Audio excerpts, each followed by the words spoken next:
state of the mind of either of the three defendants in this case.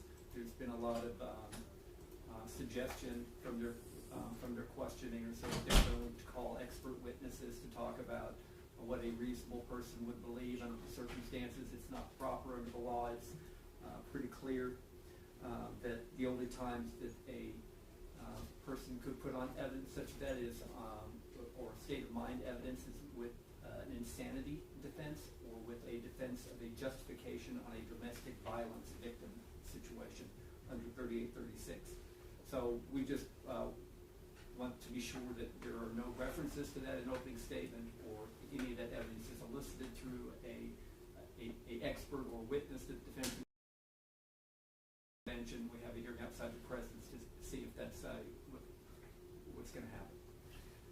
Judge, in response to that, I would agree that the experts can't say what the particular defendants were thinking at the time, but I believe that they are able to opine upon what a reasonably trained officer in a similar situation would reasonably believe, and whether a reasonable belief would be consistent with certain facts.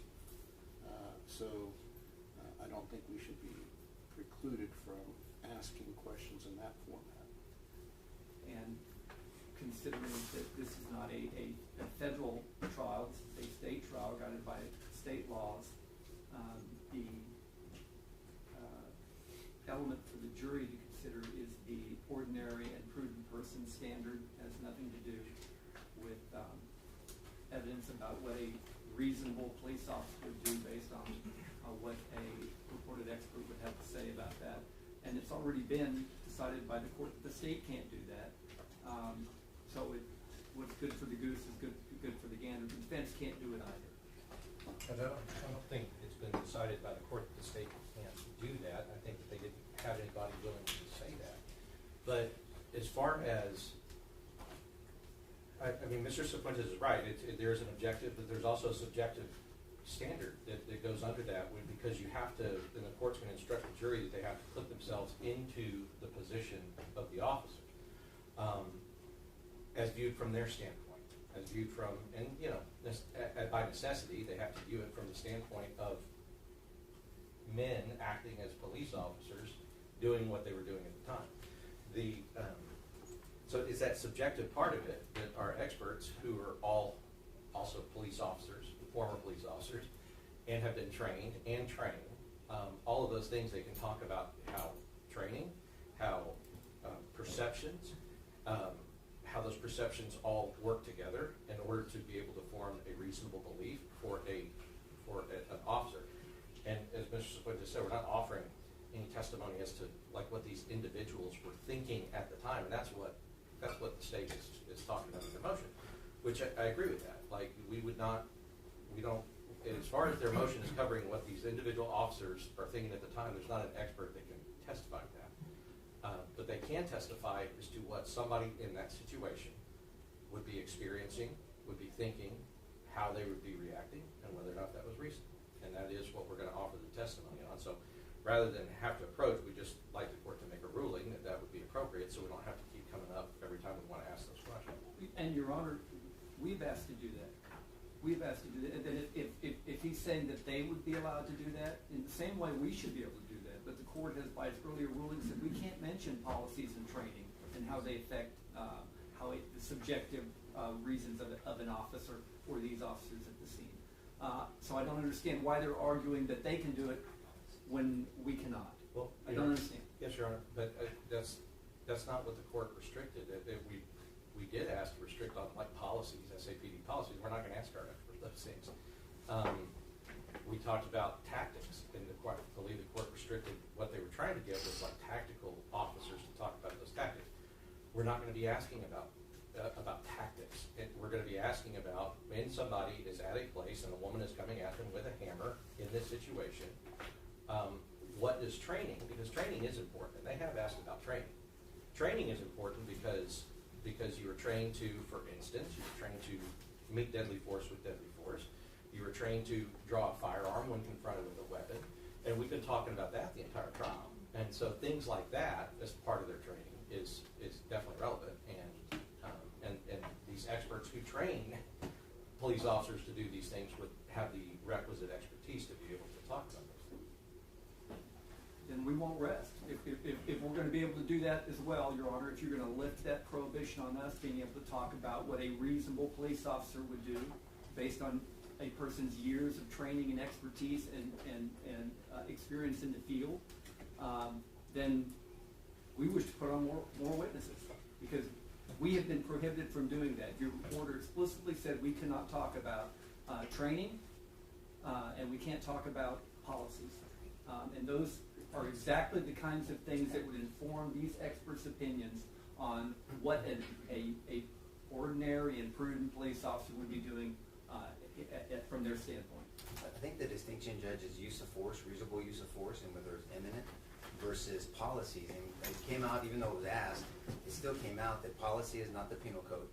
So I'm not sure what the confusion on the distinction is. I mean, you had Detective Soto arguing that I just think they could have done things differently. Well, we can have an expert to say no, they shouldn't have done things differently under those circumstances that they were dealing with. So that's a reasonable use of force. That's something the jury needs to hear evidence on. Now, the individual SAPD policy was what you ruled on. Whether the policy General Manual 501 or 502 says this, well, that's irrelevant when it comes to the penal code. But when it comes to reasonable use of force, I don't believe that's what the court's instruction was. And as a matter of fact, their detective made a comment on it, so we should be able to rebut that. Let me ask the state, so what did you expect, or what would you expect your witnesses to testify to specifically? We would expect them to testify from their years of training and experience and their training of police officers in the field in handling emergency situations, barricaded situations of individuals, that they're trained to respond in a certain way, that their mindset is considered as far as preserving life, protecting life in these situations, and exploring other alternatives before jumping into a situation where an officer might get hurt or a victim might get hurt. The person can, the other people we have other experts. You can talk about, they trained these officers specifically on how to handle these kinds of situations. And if they didn't handle them the way that they had been trained in less than a year before, it suggests that an officer is acting, if they're acting against their training and against their policy, they're acting unreasonably in their response. Well, that was, I'm sorry, David, if you're not finished, go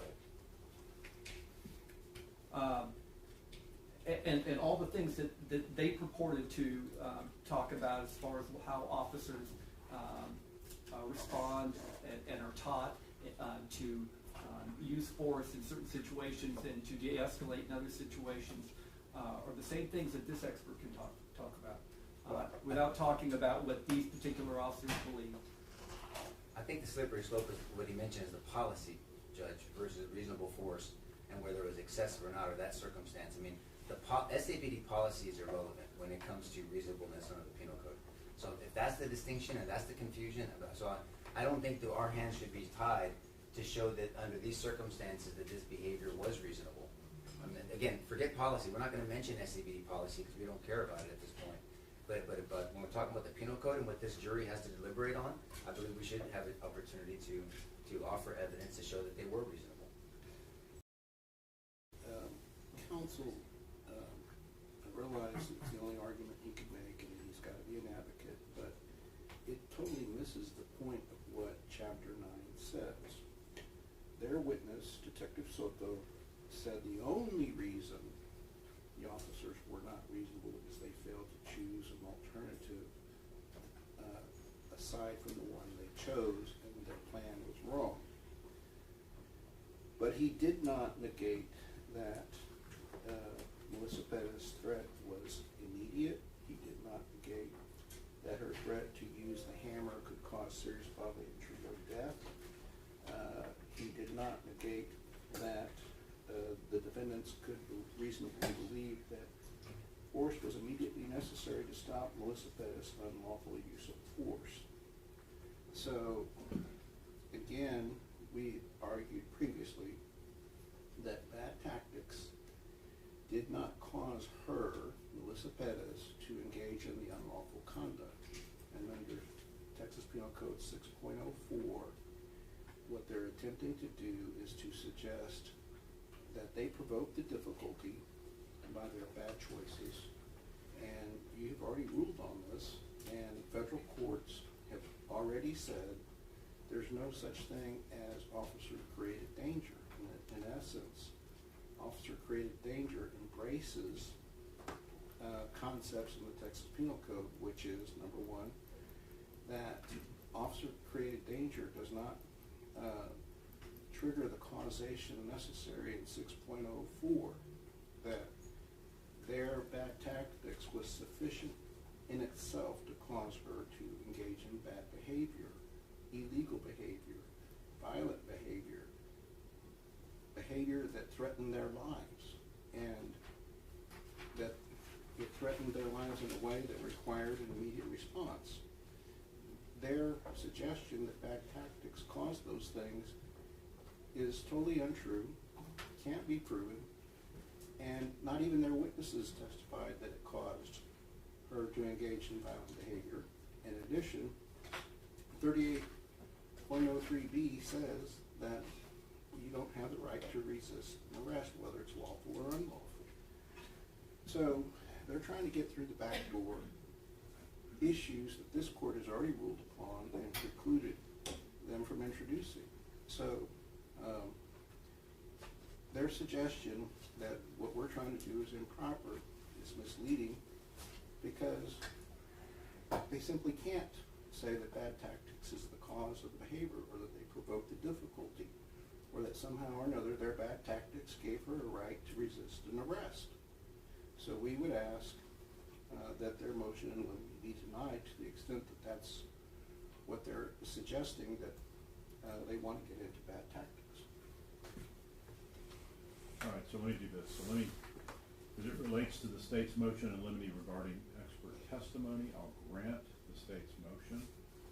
As it relates to the defense experts and testifying, what I'll do is I will recognize and I'll allow that testimony, and then subsequent to that, state, if you want to call it any witnesses to rebut, then you could do that. Okay, let me see if I'm clear, right? The Yeah. motion limine is granted, they can't talk about it in an opening statement. Any expert that they call that purport to do that will have a hearing outside the presence of the jury to Yes. see if they're within the bounds, Yes. right? And if that's the case, what they testify to, we are permitted in rebuttal to talk about those things, whether it be training or policy or whatever it is necessary to rebut what they say. Correct. Okay, understood. All right, anything else? No, Your Honor. And with that understanding, are they going to arrest or not? We are. We will rest on that basis. And if we could take a short recess, I'd be ready to argue immediately afterwards on the instructed verdict. Okay, Maybe take a break? yes, take a short break. And Judge, I think Mr. Lennon said, well, if you granted it, then he would call witnesses or whatever. I guess the idea is we can argue it and the court can reserve its decision. Yes. Just so we save time.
proceed today. Going to give you a lunch break. And I know there was a question with one or more of you about leaving at a certain time today, so we'll leave between 4 and 4:30 at the latest. We'll try to aim closer to 4, depending on where we're at. All right, where we last left off, State, we were in your case in chief. You may proceed. Stay with rest on this case in chief, Your Honor. All right, members of the jury, what that means is that we're going to have you go back into the jury room. We're going to take up the matter outside your presence. I'll bring you back when we're ready. All right, for the jury.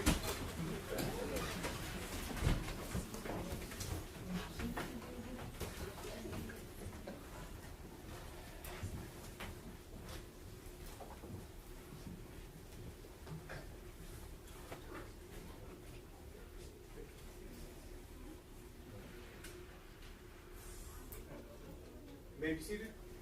All right. Defense? Your Honor, I would like to proceed first on a motion for instructed verdict. I must confess to the court that last night I had 4 editors contributing a written draft. I'd like to be able to read it into the record because unfortunately I was unable to blend it into one document. If I may read it into the record, I'd like to proceed, and if I may be seated while doing so. Yes.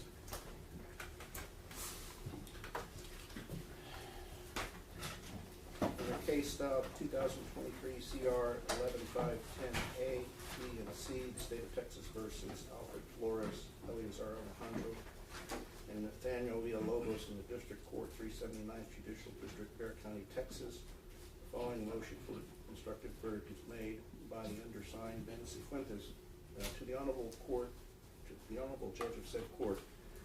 Now comes Alfred Flores, Eleazar Alejandro, and Nathaniel Villalobos, defendants in the above styled and numbered cause, and moves this court to order an instructed verdict of not guilty and for good cause shows the following.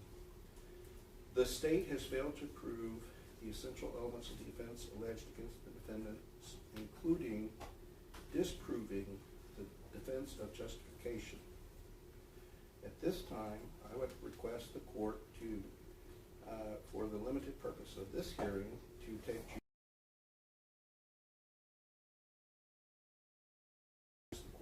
judicial notice of, and that is case number 5:23 CB 00847-FB.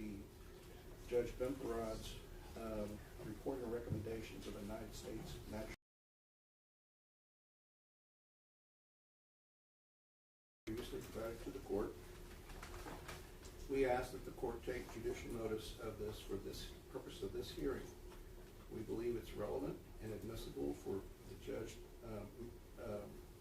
determination in this case outside the presence of the jury because, as we will set forth in detail, the document 71 details why the actions of the defendant was reasonable under the circumstances. The actions that are alleged as the basis of the indictment, that the threat by Melissa Perez was the threat of serious bodily injury or death with a deadly weapon, namely a hammer, that the officers believed that it was immediately necessary to defend themselves against the unlawful use of force was necessary and reasonable, and they had no duty to retreat, and that there were exigent circumstances to make the entry. All of these findings negate any claim by the state that the officer's conduct was not justified. Moreover, the state produced no evidence to refute the findings of the magistrate judge. Since they produced no evidence to refute the findings of the magistrate judge, there's no evidence to disprove the justification defense that the defendants have advanced. I will return to that document, but I will continue with my assertions that the defendants were peace officers in the lawful discharge of their duties as San Antonio police officers attempting to arrest Melissa Perez on June 23rd, 2023, when Melissa Perez resisted a lawful arrest after she committed the following felony offenses of criminal mischief of a fire alarm and 3 aggravated assaults against a peace officer. when the defendants began implementing their lawful arrest of Melissa Perez at approximately 02:02:04 a.m. on June 23rd, 2023, Melissa Perez ran to retrieve a hammer and ran towards the patio window of her apartment living room while raising and swinging the hammer tomahawk style. The undisputed video evidence from 4 or more body cameras confirmed this deadly attack, and witnesses testified this charge and assault could be reasonably perceived as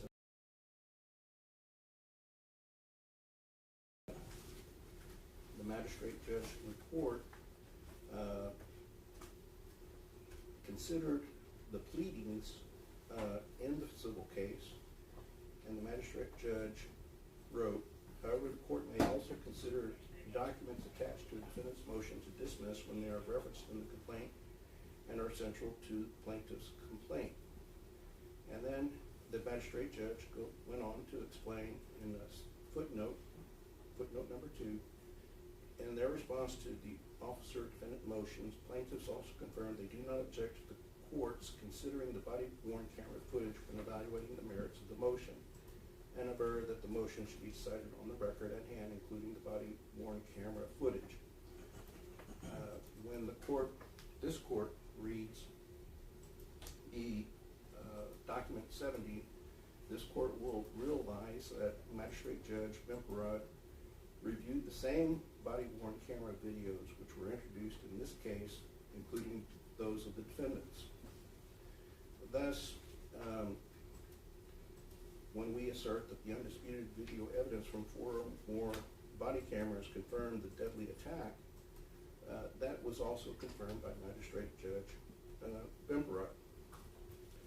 Continuing further, the crime scene detectives who measured the width of the patio and estimated the placement and size of a window screen that was knocked down to the patio floor by Melissa Perez's hammer swing at 1:40:50, and this was on Officer Ramos and Officer Salinas' body-worn camera, and at 02:02:07, which was on various body-worn cameras and stills, in particular Edwin Rivera's, agreed that one corner of the screen was more than 1 foot from the outer patio rail. Detective Soto agreed that the specific corner identified as noted previously by the CSI and in this motion was where Alfred Flores' feet were located when the hammer struck the patio window. All witnesses either agreed or did not dispute that when Melissa Perez struck the patio window at 02:02:07, the hammer was less than 5 feet away from the back of Alfred Flores' head. In the undisputed testimony by various detectives and in the videos, all the witnesses testified that at the moment that Alfred Flores was negotiating the patio rail, mounting the patio rail as if he was mounting a horse and turning counterclockwise, that he lacked the ability to see Melissa Perez's unlawful deadly attack with the hammer. In essence, he was defenseless at that moment in time. Being defenseless, he lacked the ability to perceive the danger and dodge or avoid being hit with the hammer. Either agreed or did not refute that the hammer swing was in a trajectory in line with the back of Alfred Flores' head. This was confirmed by at least 3 or more body-worn cameras, and the trajectory of glass that was ejected toward the back of Alfred Flores' head as a result of Melissa Perez's hammer blow was in line with the swing, the contact, and the direction to the back of Alfred Flores' head. Eleazar Alejandro gave a statement to Ronald Soto explaining he believed that Melissa Perez was throwing the hammer towards Alfred Flores' head, and all witnesses confirmed that at this moment in time, Alfred Flores was defenseless. This belief by Eleazar Alejandro, as set forth in the statement, was not refuted by any witness. Eleazar fired 5 shots in less than 2 seconds to stop Melissa Perez's deadly assault. There's no evidence that any of these 5 shots hit Melissa Perez. Afterwards, Melissa Perez ran back to her living room couch between 02:02:07 and 02:02:09. She then got up from the couch, went to the door to the right field of view from the body camera. At 02:02:10, she was standing in the hallway with the hammer still in her hand. She looked directly at Alfred Flores for a second, then began charging rapidly, aggressively towards the patio door, which was a French-styled window door where both Nathaniel Villalobos and Alfred Flores stood.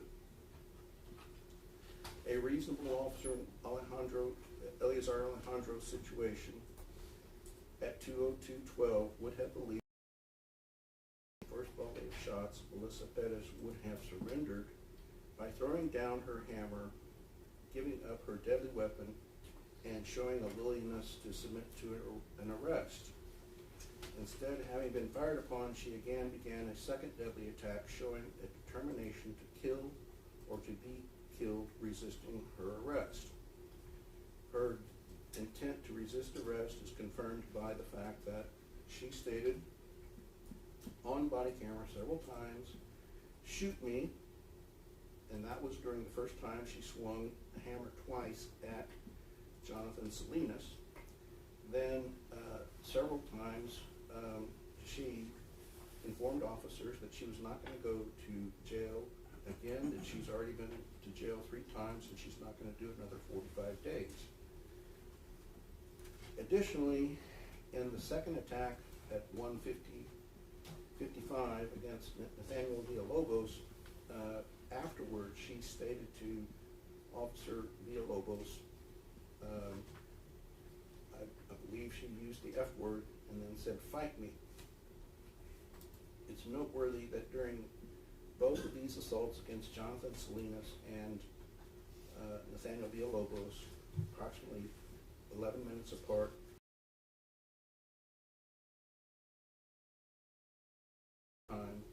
knowing that the officers were threatening deadly force against her based upon her unlawful use of. Continuing back to 02:02:07 and the second charge, Melissa Perez charged towards the patio door a second time, and only when she was nearly against the wall in line with the patio window and patio door did Alfred Flores fire at 02:02:13 when Melissa Perez was upon the door, had the ability to exit and attack the officers. As noted in Judge Bemperod's opinion, it would be unreasonable for the officers to have retreated at that moment in time, because even Judge Bemperod noted from the body-worn cameras that both Sergeant Flores and Nathaniel Villalobos had difficulty negotiating hopping over the patio railing, and Judge Bemperod determined that retreating would not have been practical, even though the officers did not have the duty to retreat, and that had they retreated, Melissa Perez could have opened the door and attacked them, and they would have been vulnerable the way Alfred Flores was vulnerable by being hit in the back of the head.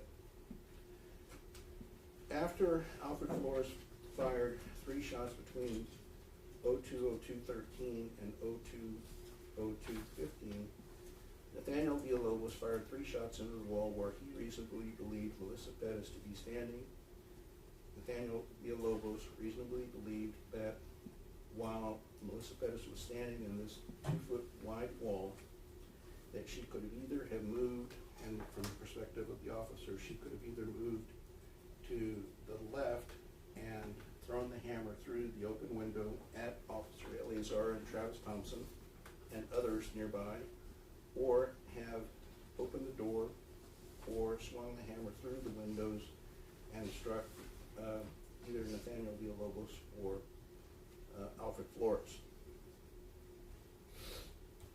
After Nathaniel Villalobos fired, officers yelled out that Melissa Perez was down.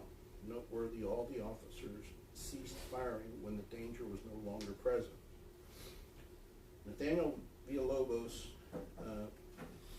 belied denied any intention to cause the death of Melissa Perez when he kicked in the door to make entry to be able to render first aid. He found Melissa Perez inside, and the video camera shows that she was still holding the hammer in her hand, and that he immediately grabbed the hammer, threw it to the side against the wall to the right of the patio door, and then immediately began administering first aid in an attempt to prevent Melissa Perez's demise. Officer Eleazar Alejandro later jumped the railing, entered the apartment, and attempted to assist in life-saving efforts before Eleazar Alejandro was ordered to leave the apartment. Detective Soto admitted in testimony that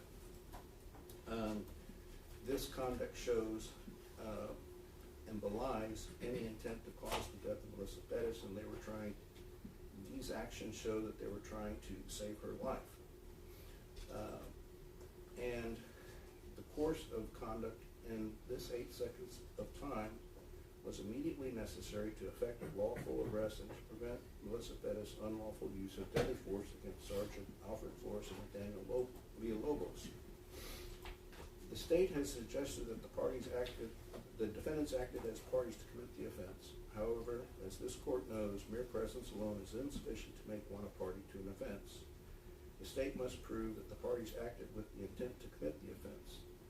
There's no evidence there was a prior agreement between the parties to commit the offense, and there's no evidence that one or more of the defendants encouraged, aided, or abetted the others because there was simply no time to take action. The fact is that each individual defendant responded independently because of the threat of unlawful deadly force that they saw Melissa Perez engage in, and they acted independently to protect themselves in third person and to effect an arrest. Thus, there can be no law of parties in this case. And as stated before, Detective Soto testified that he did not believe the defendants had the intent to commit murder, else they would not have attempted the life-saving measures. The state sought through various theories as to why it believed defendants committed murder, but in the course of nearly a 3-week trial, this court has seen how those theories have changed as the court refused to permit unsound legal theories to be unveiled. Such legal theories were inconsistent with the state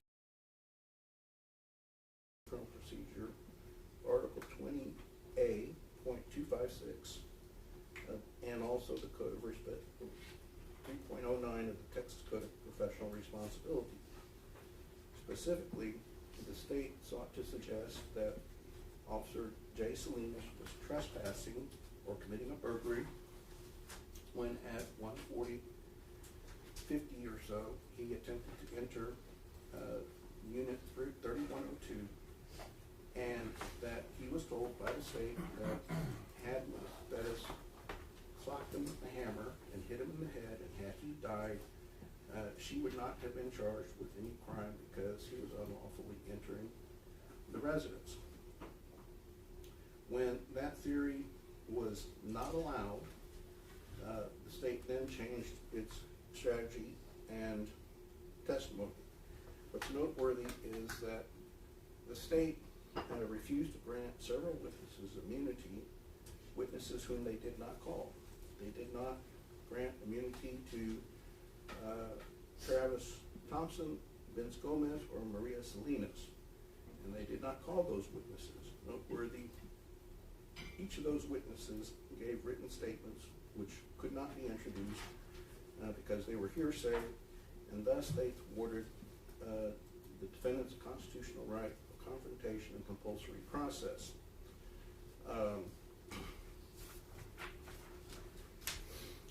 Now, then the state again shifted its theory that the defendants needed a warrant. This theory was again precluded by the court, and also Judge Bemperod, his opinion clearly delineates that there were exigent circumstances to enter. The exigent circumstances to enter were that Eleazar Alejandro had the need to enter, or the officers had the need to enter because the homeless individual, invalid, Santos de la Rosa, could not be left alone with a woman who was psychotic, crazy, aggressive, a drug addict, and so forth, and it was necessary to protect them. Even the fire lieutenant and Officer Ramos agreed that they would not leave a loved one alone in Santos de la Rosa's situation with Melissa Perez. After the court refused to permit the state to advance the theory that the officers needed a warrant, the state then shifted to that the officers provoked the difficulty by seeking to arrest Melissa Perez. The court once again refused to permit the state to present this theory. This theory is unsound, as we have pointed out in the trial. This theory is insufficient to trigger application of Texas Penal Code Section 6.04. That is, that the officer's misconduct has to be sufficient to cause a particular result. And what, in essence, the state was arguing was that the defense caused Melissa Perez to engage in the deadly attack. Clearly, their conduct was insufficient to cause her to engage in a deadly attack, and federal courts have ruled numerous times that there's no such thing as officer-created danger. After all of the state's theories were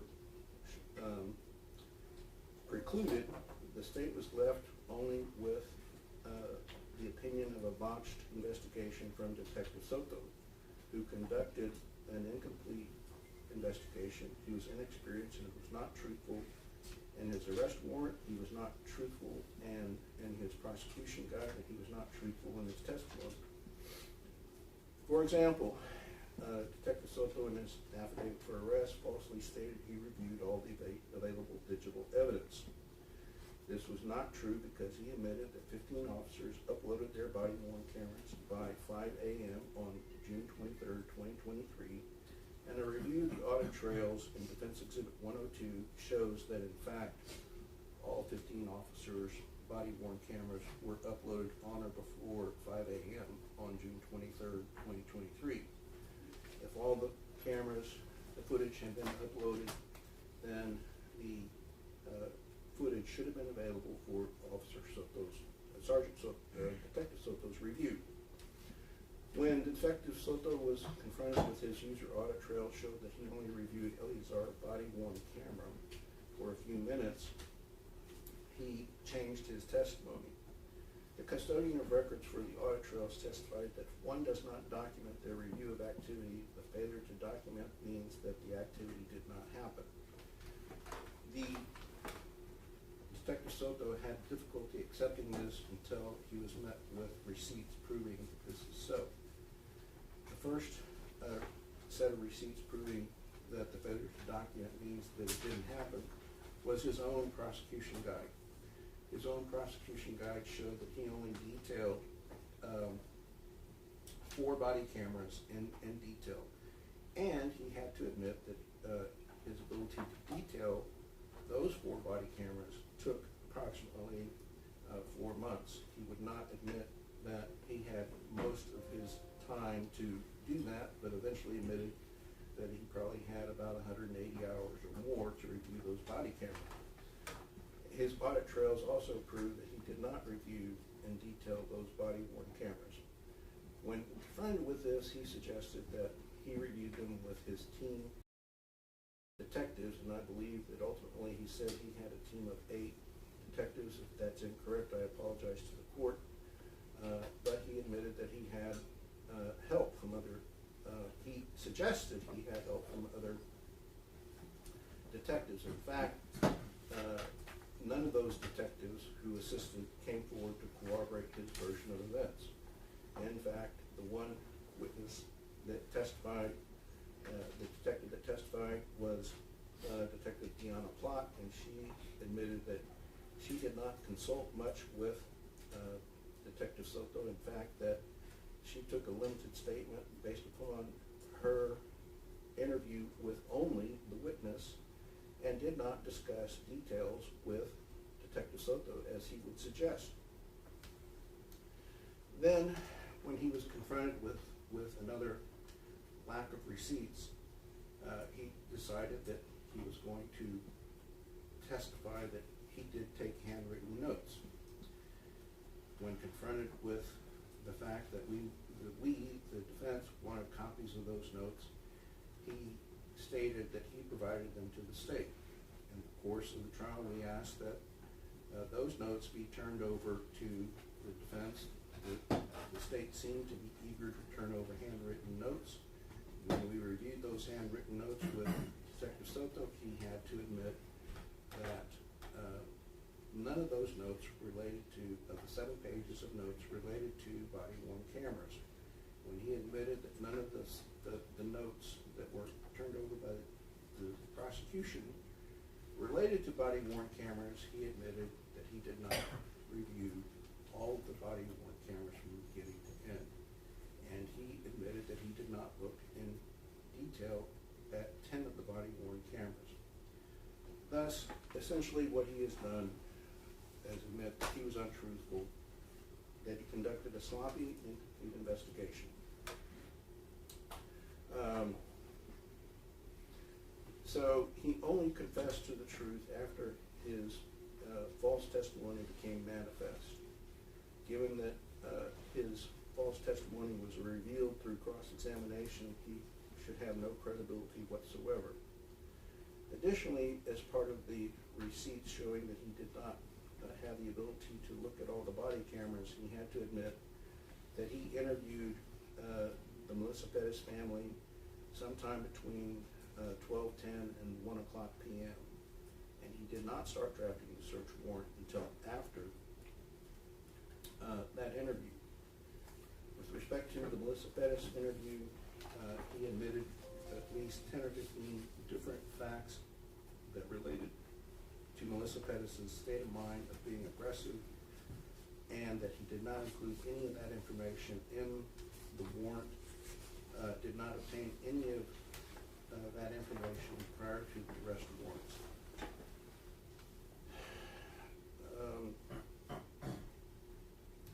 When he was questioned about his affidavit, he admitted at least 10 or 15 critical facts that he omitted from his arrest warrant affidavit that would go to the calculus involved in the totality of circumstances in weighing whether the conduct by the defendants was justified.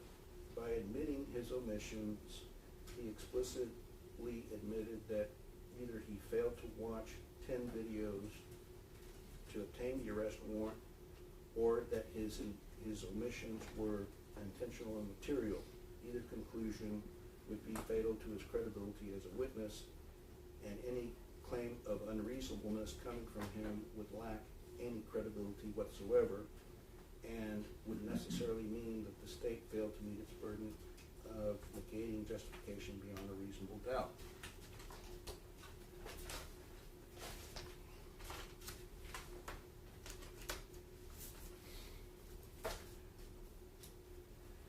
Now,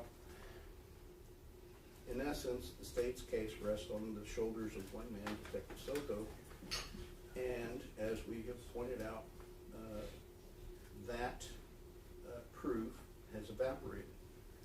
The law is clear and unforgiving. Once justification is raised, the state must disprove beyond every reasonable doubt the justification, and that case on point is Saxon versus State, 804 Southwest 2nd, 910 at 914 is the Texas Criminal Opinion dated 1991.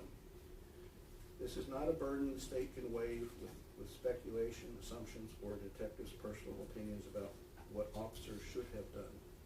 The question is singular and precise. At the moment deadly force was used, was Officer Alejandro's belief, and also those of his fellow co-defendants, was it immediately necessary to protect himself and another person from Melissa Perez's use or attempted use of unlawful deadly force? And this this is set forth in Texas Penal Code, section 932A.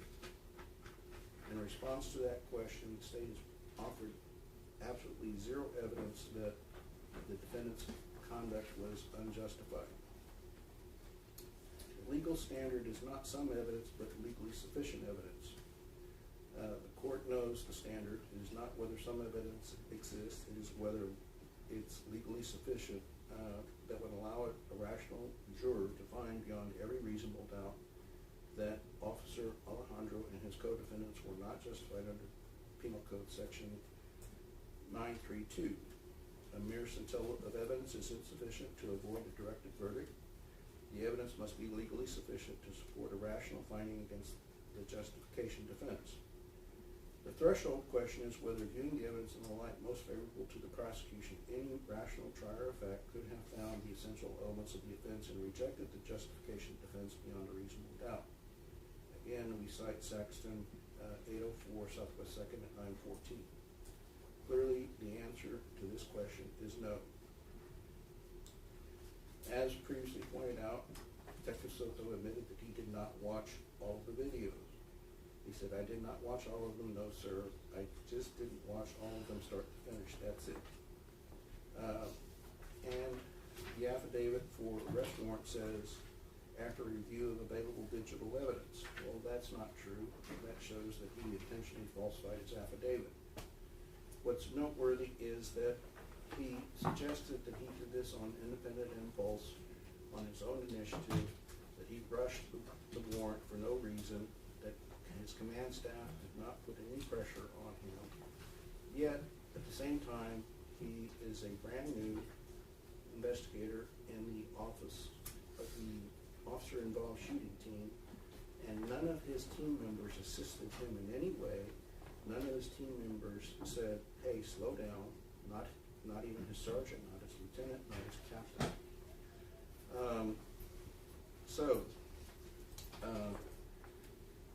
Additionally, Detective Soto admitted he had no evidence of who shot Melissa Perez. Yet he charged 3 officers with murder when he knew that it was not possible for 3 officers to have fired and hit Melissa Perez. And in fact, he agreed, and the medical examiner confirmed, that it's unknown whether 1 or 2 gunshots came from 1 or 2 different shooters. Thus, Officer Soto and the medical examiner's office and those who testified from the medical examiner's forensic crime lab could not establish beyond a reasonable doubt the cause of Melissa Perez's death. And additionally, when cross-examined, Soto would constantly say, "It was my opinion, it was my assumption." He finally had to admit that his assumption is not a fact, and he admitted that his opinion doesn't matter when it comes to the critical issue. The defense asked him, "Detective Soto's opinion, right, doesn't trump the law. Do you agree with that?" And he said yes. The defense asked, "You would agree with me that nothing in Chapter 9 says that if you don't make the perfect tactical choice, you lose your justification?" The defense asked, "Have you read Chapter 9 of the Texas Penal Code?" Soto said, "Yes, I have before, yes, sir." But Soto's entire theory rests on his opinion that the officer should have done something different. His opinion does not address whether the threat was real or apparent or reasonable at the time the officers fired between 2:02:07 and 2:02:15. He only used his opinion that there was some driving force that required officers to enter. It's clear that when he was describing certain things such as a driving force, barricade, retreat, tactical retreat, that none of those terms were used in his prosecution guide. What this court can reasonably deduce is that some political pressure came down and caused him to use such terminology when he did not use that in either his affidavit or his arrest warrant. Additionally, Texas Penal Code Section 9.32 contains no perfect tactics requirement. There's no Monday morning quarterbacking exception. And the only provision in Chapter 932 that applies was whether deadly force was justified because the officer acted as a reasonable officer would have done under the circumstances of the defendant. And even when Detective Soto was offering his opinion about what the driving force was, he testified, I just don't understand why, what the driving force was to get in that apartment right then. I'm sorry, repeat that? To get in that apartment right then. The defense said, but Detective Soto's opinion, right, doesn't trump the law. Do you agree with me? He said, yes. The defense asked, officers have every right, just like everybody else, to defend themselves. You understand? Soto said, yes, sir, I agree. At this time, Your Honor, I would ask that the court complete the argument, and if he wishes to do so at this time or wait until the other attorneys address the court, I will defer to Mr. Del Prado. Your Honor, I think Ben's pretty well. That I want to go over and touch on. I think it's abundantly clear to the court, hopefully it's abundantly clear to the court as the gatekeeper in determining whether you allow this case to get to a jury. We all watch these videos, and I think it's fair to say that this jury has probably watched these videos certainly more than the state's lead detective, who was at a loss for the names of the personnel or when and where things occurred. When the videos are slowed down, it's apparent, and not even getting into Ms. Perez's first two deadly attacks on first Officer Salinas and then Officer Villalobos, but when Sergeant Flores and Villalobos were on the patio, her first deadly charge for that incident, and it slowed down, everyone, even the detective agreed, yes, the officers were met with deadly force and they are entitled to use deadly force at that moment, because every single case, every single law says that is the moment of truth. At that moment, was it immediately necessary to meet? Did they have a reasonable belief as to that? And not even this detective could dispute that. So when it slowed down, that was clear. And then Mr. Nesbitt put on a brilliant demonstration showing the court and this detective, who once again was shown to either have a faulty memory or just to be making things up because he hadn't watched these videos closely enough. If he would have slowed them down, or if at the grand jury presentation it had been slowed down for the grand jurors. We're here like some 860 days after this incident, Judge, and apparently no one videos down to see, because even the detective agreed, yes, the charge at the door, the sergeant waited until the last possible moment, and he acted in protection of himself and Officer Villalobos, which they're entitled to do under the law to protect themselves from deadly force. They're entitled to meet deadly force. Not just police officers, but any citizen of the state of Texas. So I think that was clear. Just watching the videos, we can say these men acted legally, they acted appropriately, they acted reasonably. And then, as far as the charge of murder goes, and the jury saw and the court saw, these officers acted immediately to render medical aid to save this woman's life. And their own witness said yes. He said they didn't intend to kill her. They've undercut their own charge for murder, and their other theory of murder there's been absolutely zero evidence of. So their only witness says, yes, these men did not intend to kill her. That undercuts their entire prosecution. And I know Ben has covered the ineptitude of this detective and just the arrogance of an unprecedented murder prosecution. We have never in this county had on-duty San Antonio police officers charged with murder. Now we have 3. So who do they decide to put on the case? Somebody with absolutely no experience in an officer-involved shooting. Somebody who says, I have no experience in the use of deadly force. Judge, with all due respect, that's all this case comes down to, is the use of deadly force. And he even said, you know what, at that academy, we have plenty of people who can use deadly force. He didn't even pick up the phone to call one.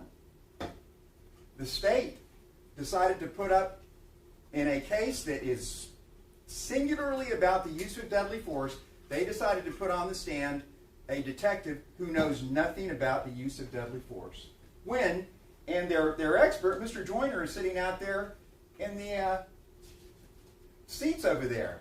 They chose not to put him on.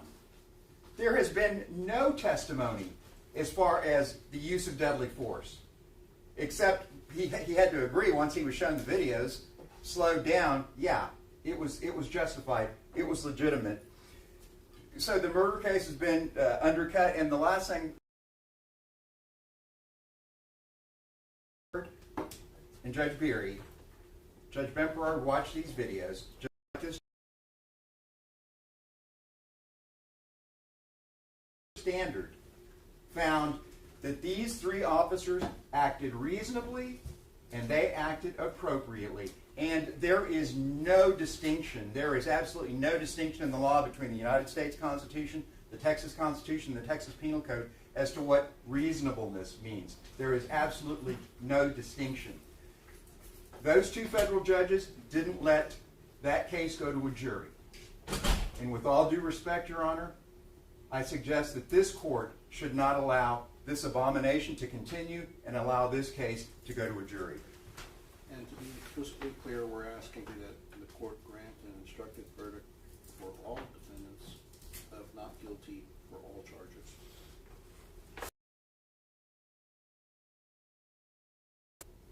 Mr. Cifuentes laid out all the facts, and I guess what I would just like to highlight is that, along with Mr. that as the court knows, you know, because I think there used to be a school of thought, not from this court, but there used to be a school of thought that, I mean, if the defense is bringing defenses, then the state has proven their elements of whatever they've proven, and there can't be a directed verdict. But I know, as the court knows, that the test is really, could a rational juror find beyond a reasonable doubt that the justification in this case did not apply? And so all those facts that Mr. Cifuentes has in his brief that he read, that laid out all the things we've gone through throughout this trial, where that culminates is that a rational juror, having seen and heard all of those things, a rational juror could not find beyond a justification does not apply in this case under Chapter 9. You know, and in particular to Officer Alejandro, the state did not bring any evidence at all. They did not bring any evidence that Officer Alejandro actually shot Ms. Perez. And so without having that, that would put him in the same position as Officer Villalobos, which means that the murder, just on that basis alone for him, should be directed out. However, Sergeant Flores, as they talked about, as Mr. Del Prado discussed, Sergeant Flores, his charge of murder, it's the only testimony that was uncontroverted in the record was that he did not intend to kill, that none of these officers intended to kill. And I also asked the question, none of them intended to seriously hurt her. And they answered, and the officer answered that which would go to the second paragraph of murder, which is, you know, intent to cause serious bodily injury, commit an act clearly dangerous to human life, causing the death. That second part is if they're not intending to kill her and not intending to cause her serious bodily injury, and that's the only testimony that the jury has. Again, it goes back to the murder, both of the murder counts at a minimum should be directed out. However, the reason we're asking for directed verdict on all charges is because it goes back to, if the court as the gatekeeper all of these facts and everything the jury sees, and if the court has seen, and if the court can decide, if any juror found beyond a reasonable doubt that the justification didn't apply, would that be rational? Could a rational juror find that? And with everything that Mr. Cifuentes has read, a rational juror could not. With the state of the state's case as they have presented it, it is telling that as far as the justification goes, and we talked about Mr. Joyner being in the courtroom, Mr. Joyner has his opinion as to reasonableness, but he believed, and Mr. Joyner put in his opinion, that the officers were lawfully there and entitled to be there. The state had decided not to call him and went with a theory that, frankly, was never going to work because it involved a matter of law and a matter of mixed law and facts, which is only for the court to decide, which is how we got to this instruction. Their theory was based on that. Not once in the opening statement or throughout their witnesses while that theory was going, did we hear that that they believed that their justification didn't apply or that the officers weren't being threatened with deadly force. I think that it was an acknowledgement that they were. And once the instruction went out that they could not rely on this, that's when we started maybe hearing something about it, but still not necessarily controversial. The things that Detective Soto stated and the other witnesses that they called, basically every witness that they called, agreed that they were being met with the threat of deadly force. And then the thing Detective Soto stated about the intent of the officers that he testified to and was not controverted is that they did not intend. And so with those things, as I said, the murder charges specifically should absolutely be directed out for what I said and the arguments of Mr. Cifuentes and Mr. Del Prado. But additionally, all of these charges, the only way it could go forward with the jury is if the court makes a determination that a rational juror, based on the evidence in the case that they presented, could find beyond a reasonable doubt that they're guilty of any of these. Asking for the direct verdict on all counts on all defendants. Judge, just to complete the record, but in the name of parsimony, we agree and join in all the arguments of counsel.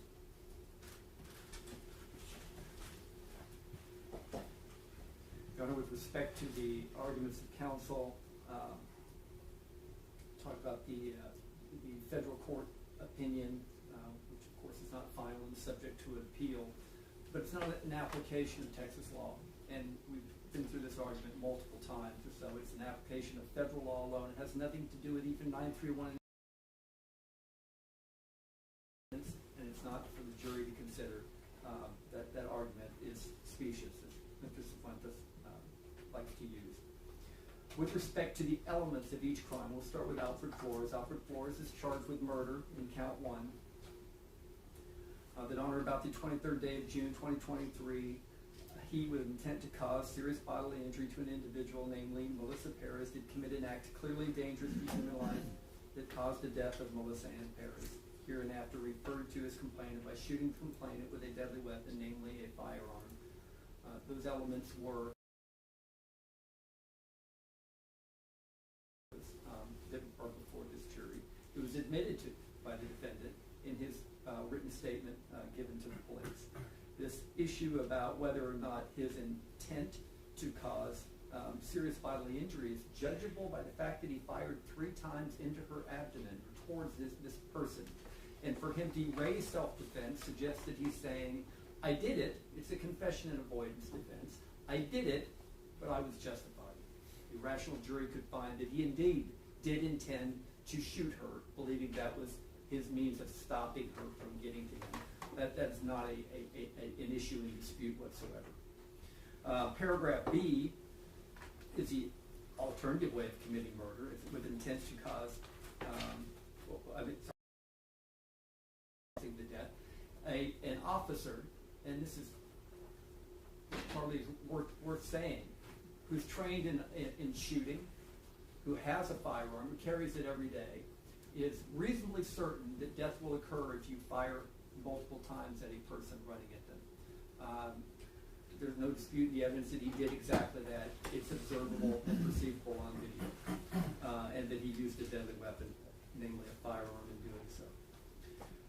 with respect to the other charges, and I'll go more quickly through those. Aggravated assault by a public servant. Again, no question from observing the video that defendant, Albert Flores, did intentionally, knowingly, and recklessly cause bodily injury to her. Bodily injury includes death by shooting her with a deadly weapon while acting under the color of his service as a San Antonio police officer.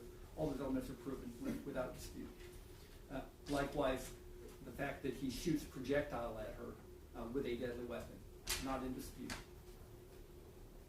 Count 3, aggravated assault by a public servant by threat. He fired 3 times. He only hit her once. Threatening conduct towards someone who was aware of him of her shooting at him with a deadly weapon. Count 4 was manslaughter, which we abandoned at the beginning, and that will need to be removed from the jury charge. And then finally, deadly conduct. Conceivable that the defendant, Albert Flores, did knowingly discharge a firearm at and in the direction of an individual, Melissa Perez, and that he was a public servant acting under color of his employment. Again, all those elements are proven, admitted to, testified to. Eleazar Alejandro, in the same way, he fired at her 10 times. From the evidence, they make no evidence that any of his bullets struck her. Well, it's before the jury, in fact, of a video situation where her arm is raised, where the wound occurs right there. And the medical examiner talks about the wound that Sergeant Flores fired, and we know that Sergeant Flores fired that wound because the bullet still in her body was a downward trajectory. We know that the bullet that struck Melissa under her arm was an upward trajectory. And just looking at the size of these two men, we can understand why one is downward and one is upward. And a jury, a rational jury, can make that same determination that he had fired that bullet.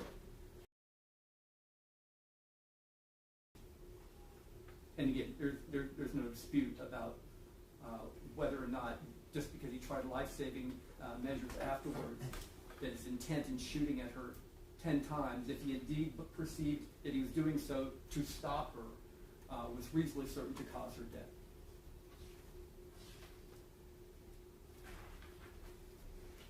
And the same arguments, the same evidence easily establishes that he knowingly discharged a firearm in her direction, and that all these things occurred in Bexar County. Nathaniel Villalobos is charged with 2 crimes. He's charged with aggravated assault by a public servant,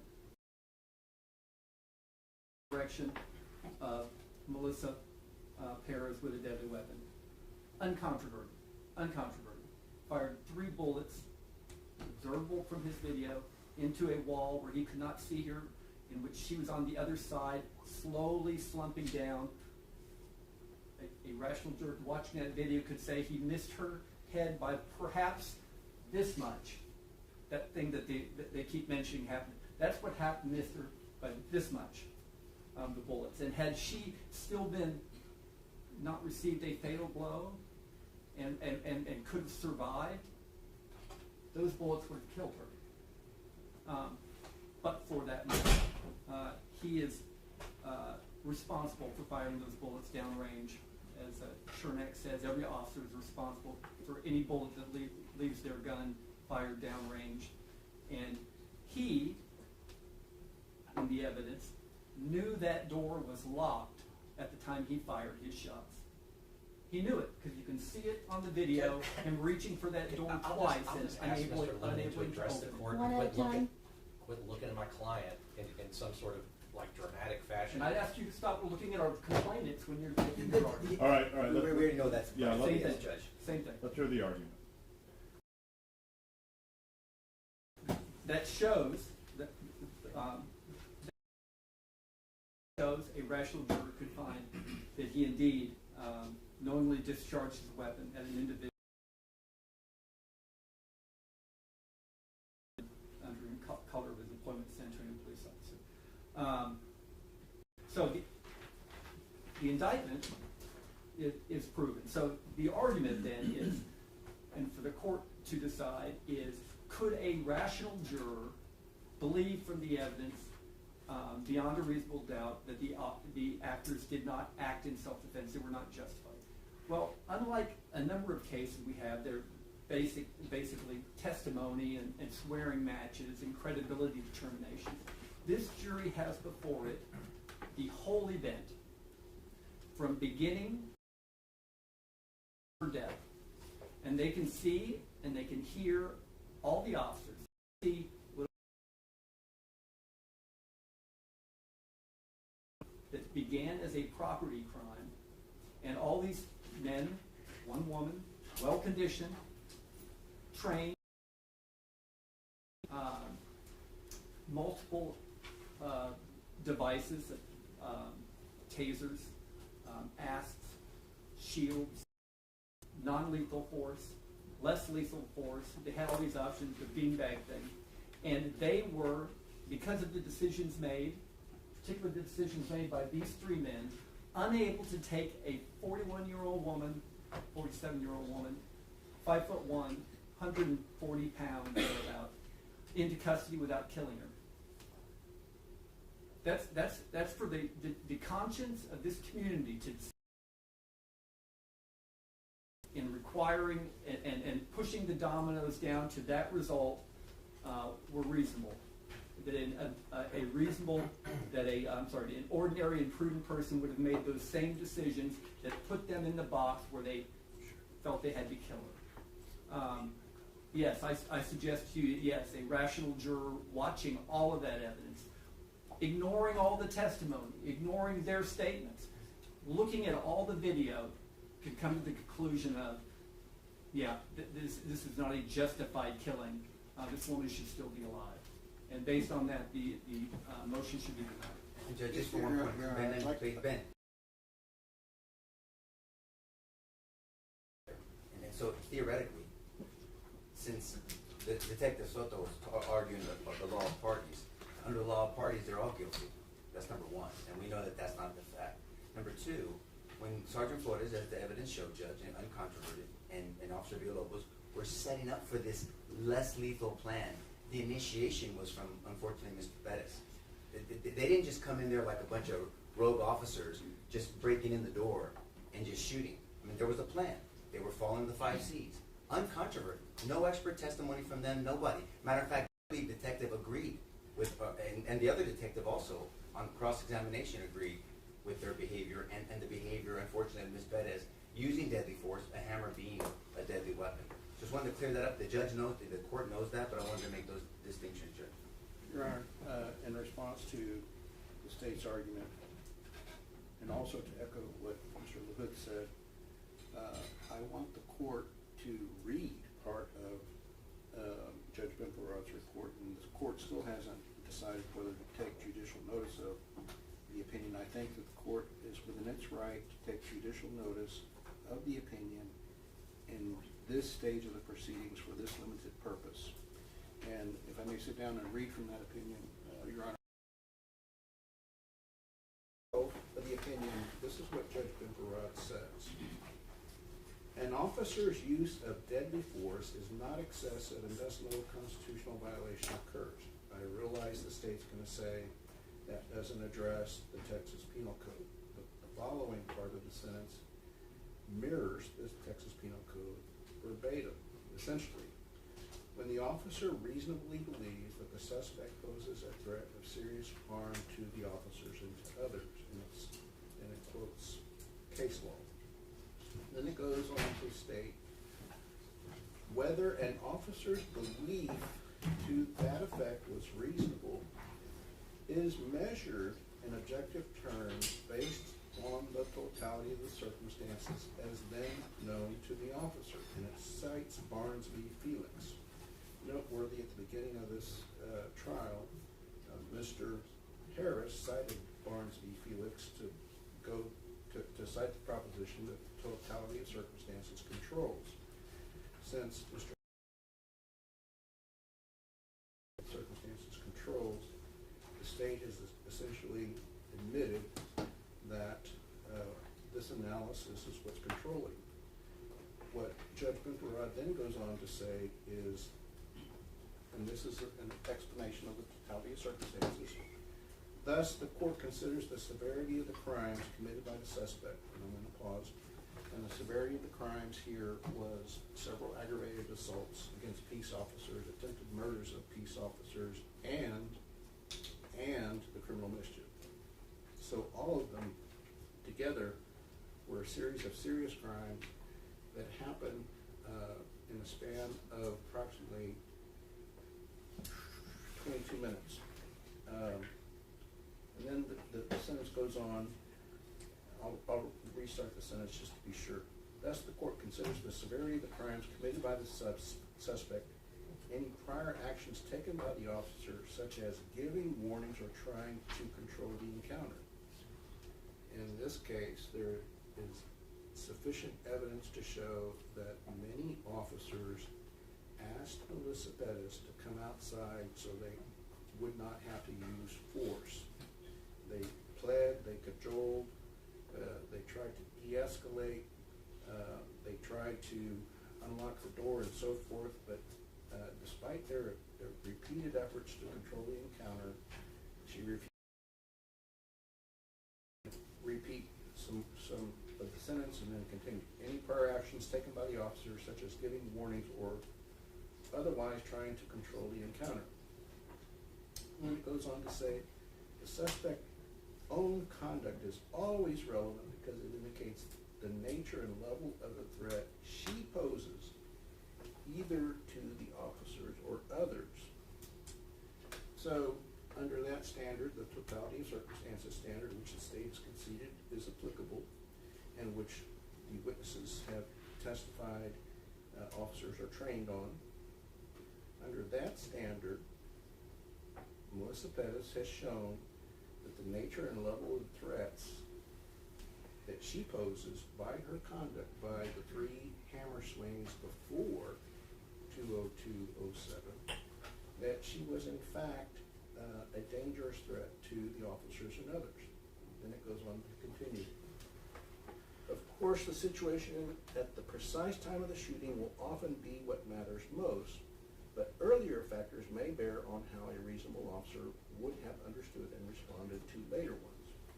So what's important for Judge Bimperod and for this court to note is under the totality of circumstances, yes, the moment of truth, the moment of shooting, the 20207 through 20215 is relevant, and there's undisputed evidence that she was threatening deadly force, and deadly force was imminent.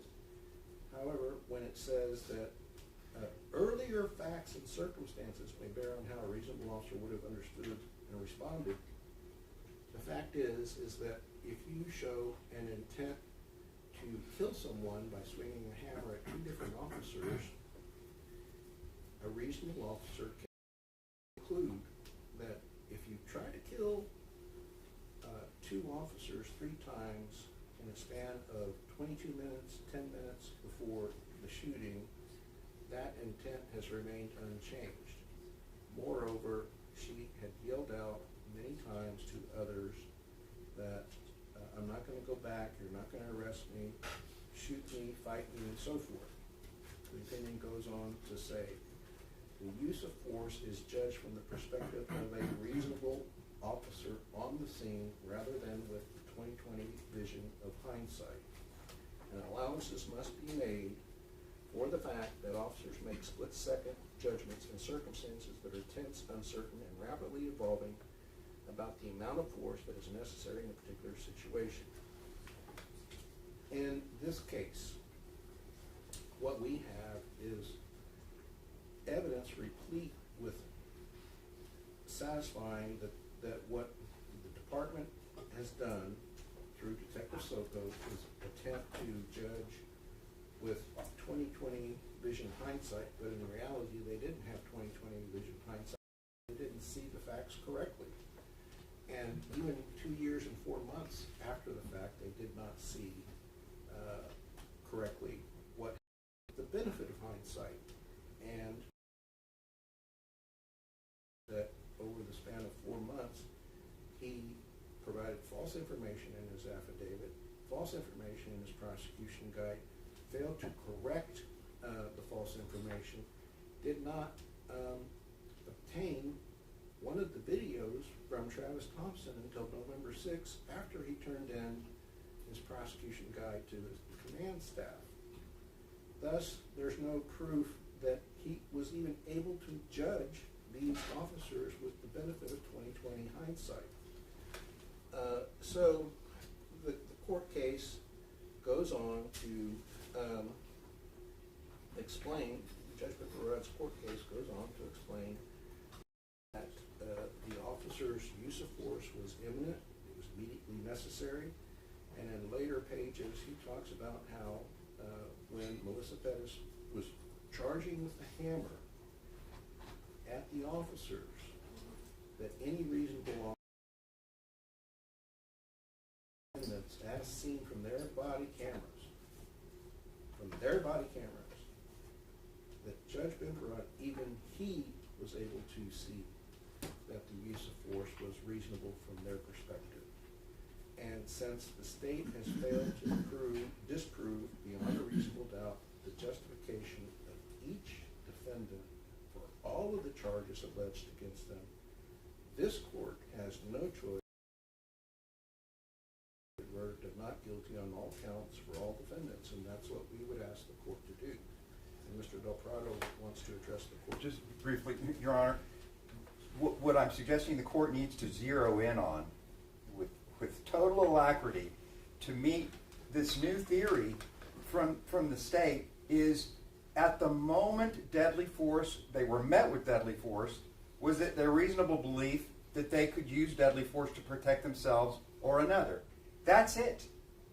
The state, in their newest evolution of their theories, because the court has ruled out, I think as Mr. Cifuentes has pointed out, 4 of them up to this point, now they're getting into a public policy argument, which is not the law. They cannot cite any law to this court that says, oh, there should have been another plan. They should have waited. There could have been alternatives. That may be public policy, and for an office that was telling officers in this case that she would have been justified in killing them with a hammer, if that's the public policy that this district attorney's office wants to go forward with, then they can propose that. But that's not the law now. The law is Graham v. Connor for the country. The law is 932 under the Texas Penal Code. I would ask the court to have them offer up with specificity what law or what statute are you relying upon to make this argument that because, in their belief, another plan should have been called for. They should have waited. An attack, 4 deadly attacks aren't enough. You got to wait. It's, as the gatekeeper, Judge, we're asking you as the gatekeeper, because it's going to be too confusing and nebulous when they bring up this again. Well, and this jury may think, oh, well, I guess, maybe we have to. That's not the law. And I would ask them to specifically point out what law, what statute, what case law they're relying upon, because they will not be able to provide any. And I want to reiterate what Mr. Del Prado wisely said and put it in this terms. The last argument that the state has propounded was public policy demands that. That may be an appropriate argument for a jury, but it is a gross, improper argument for the court, because in essence what they're doing is trying to cower this court by making this court be fearful of what the DA's office may say by the court properly ruling upon the law. And because disproved beyond a reasonable doubt the defense of justification, it's not this court's fault or responsibility to satisfy public opinion, and that's just shameful that they are trying to somehow or another cower this court. And I would hope that the court stand up to such a shameless argument. I make no apologies for our arguments, Your Honor, on behalf of Melissa Perez and our community and the behavior of the officers in this case. None whatsoever. Your Honor, a rational juror could find in at the time that these men jumped over into her patio or so,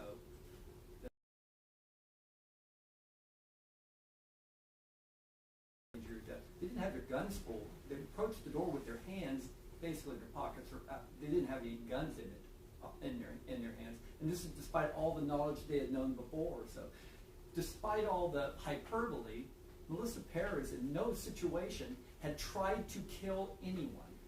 Had tried to kill anyone. The most that she had done is thrown a candle, let me say without any wax in it, a candle at an officer's arm. That's not okay. That's not okay. But it's not an application of deadly force. It's an application of force.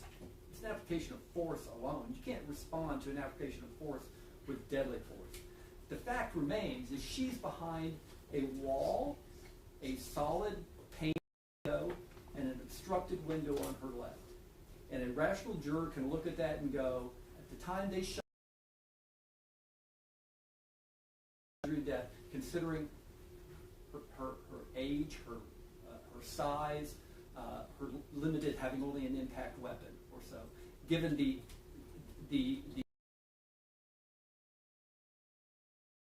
their disposal, given that Officer Villalobos says, I'm not afraid of the hammer, given Officer Chernak says, I'm not afraid of the hammer,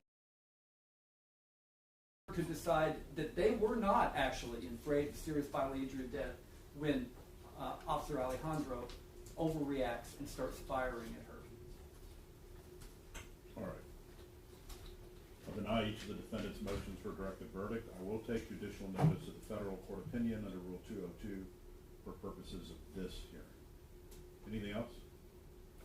All right, let's take a short break, then we'll bring the jury back. John, I did have just kind of a point of order. So we expect to begin our case. My understanding, I just want to make sure that everybody's on the same page. I believe that one of us will start our case in chief. The other two will be able to cross-examine the witness that one of us calls. What order did the court want that in? So, for instance, if it's our case in chief and Officer Villalobos' case in chief, if we start that, do you want all the defense to finish their questioning and then go to the state, or does it go to the state and back to the defense? You know, Your Honor, it's been argued multiple times as a joint defense agreement. I don't believe it's They have the right to necessary for them or allowable for them to be able to cross every witness that's not adverse to them. That would be my point. They have a right to confront every witness that testifies. They can confront, they don't necessarily be given the opportunity to lead. Then it's not confront. And they should be given the opportunity to lead because it is a joint defense, but witnesses can say something that is the other, and each defendant should have the opportunity to be able to confront any witness using leading questions. Of course, when it's on our case in chief, it would have to direct the witness as would be common. But it's a cross-examination for every other person or every other party. It's not a separate case in chief, Your Honor. It's a joint case in chief for the defense on a joint agreement. I know no authority for the proposition that Mr. Goss proposes. It's the Sixth Amendment to the Constitution is the authority. What do y'all intend to go A, B, C, or just in a different order? Our idea is, I believe, that our case, that the Villalobos case will direct the first two witnesses and then rest. And then the Sergeant Flores will direct the remaining witnesses.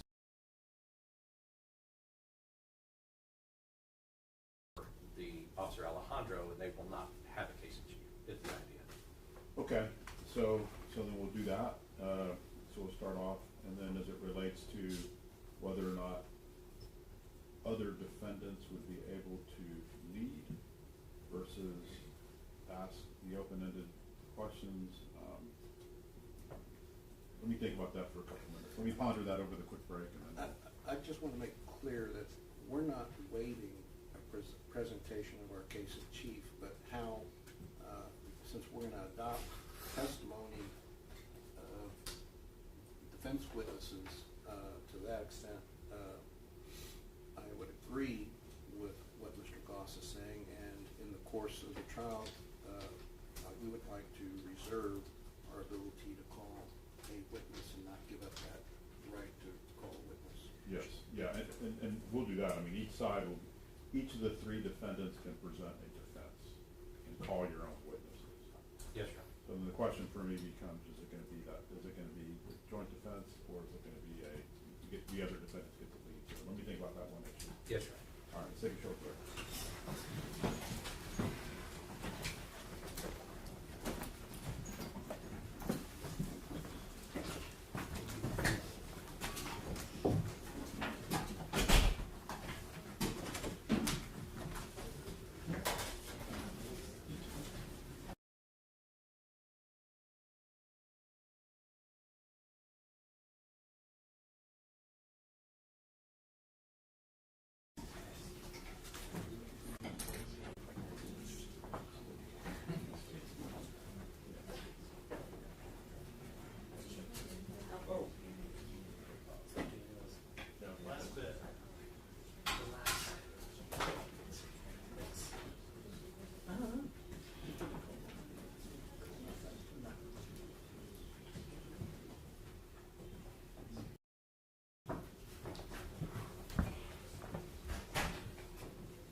The 17th.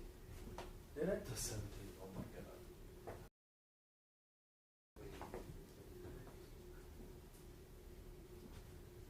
You still think we're gonna be done before the 8th? Yeah, I think we're done next week. I think that's exactly what's gonna be a problem. What day's the 8th? Friday. Well, that Before Friday, I Friday. think that Friday. Yeah. Man, you might, I don't know. I bet we'll be arguing by Wednesday. Well, actually, days next week, we have a lot. Oh, okay, well, that's worse. Yeah. Yeah, so we'll most likely, I think we'll probably start at 10:30 on Monday.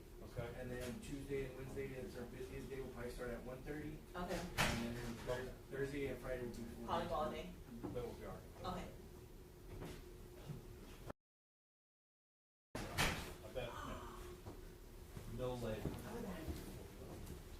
Thank you, Christian. And hopefully they start deliberating. Cause then if it goes into Friday and then Western, then. Talk to everyone weekend out there. Yeah, and then it'll be. It'll be fast. It'll be fast. Or at least start, like. Either Thursday or Monday. Like, I think they started at 11 or Thursday. Yeah. They would make their mind up by Friday. Start Friday, they're gonna like. I mean, It's serious. They're gonna take their time. Yeah, if they start Friday, then hopefully it's early though, like where they start deliberating like 10 o'clock in the morning, not, because sometimes we're deliberating like at 3 in the afternoon and we're like. On every felony, it's gonna be at least a couple hours, no Yeah. matter what it is. They're taking their job serious. Yeah. So this one especially, it's a big one. But then Monday would still start for us, because they deliberate Monday, Tuesday, a holiday, and Veterans Day. Fuck.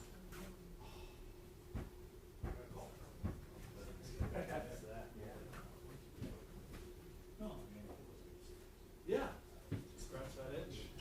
Got it in the record.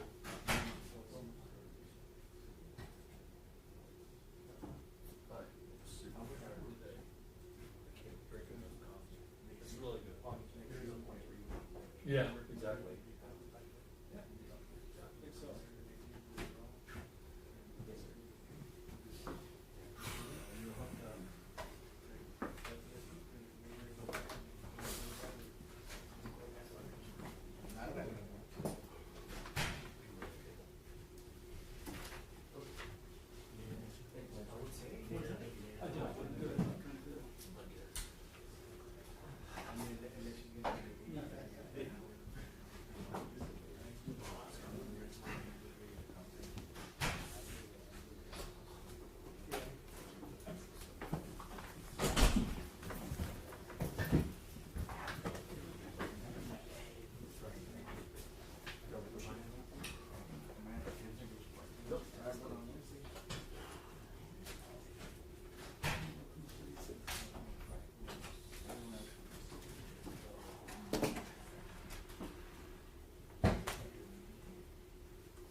It's dust. Yeah, a little Swiffer up there? Yeah. They were pretty good light. Yeah, the team for everything. It's a different guy. I'm a light guy. Yeah. He does things out.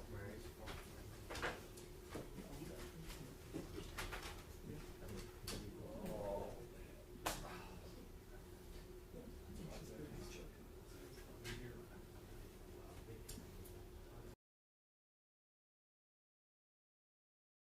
Those in custody. Oh, yeah. You Yeah, Trisha said it. sent a little letter. Oh, your letter's good? Yeah, she wants somebody to pick her up. From Joe? Yeah. Not me. And I'll send somebody to pick me up. She was in her mental health document. She was pretty sure. Oh, no. But she would come, like, every time she'll come, she was wanting to talk to us, just see. We should come in after bus passes, like, every so often. That's why she kept coming in? For the bus passes. I don't even know who gives them that.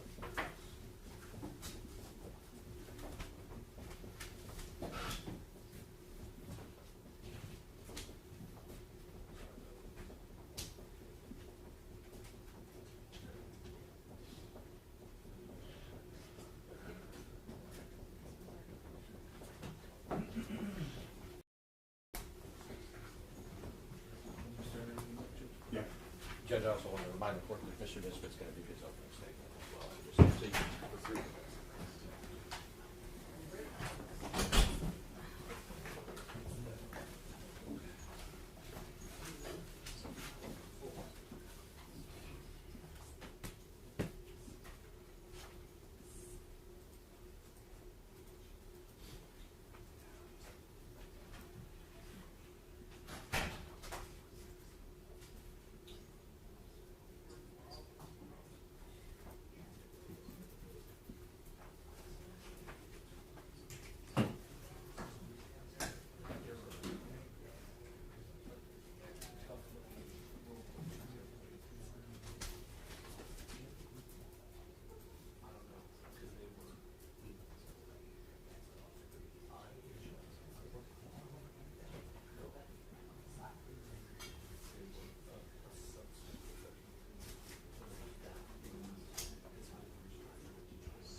lotion, the whole block came out.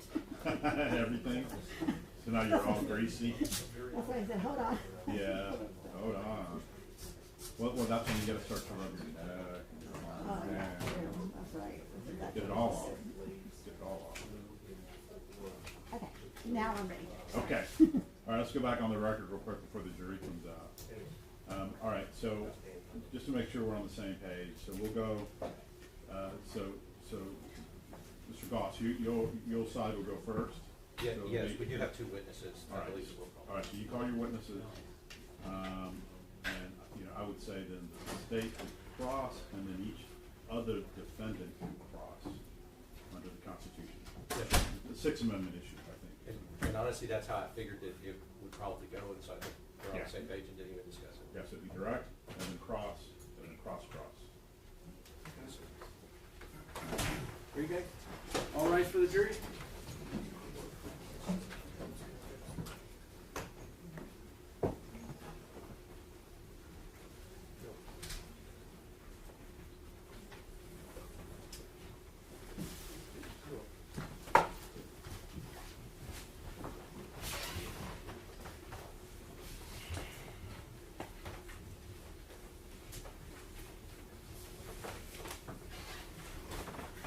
May be seated.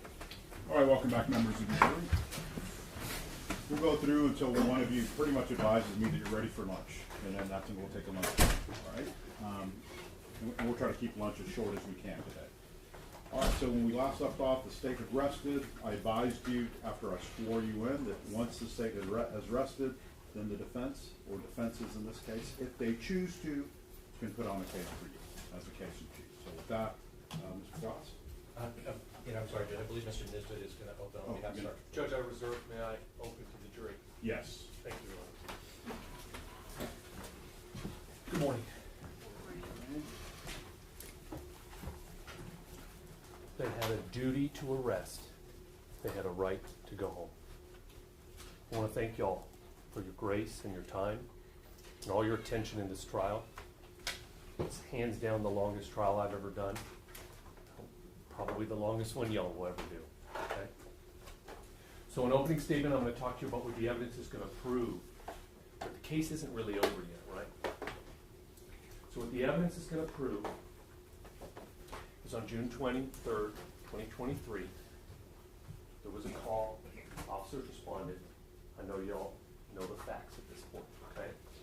And the evidence is going to prove that really two things happened on June 23rd, 2023.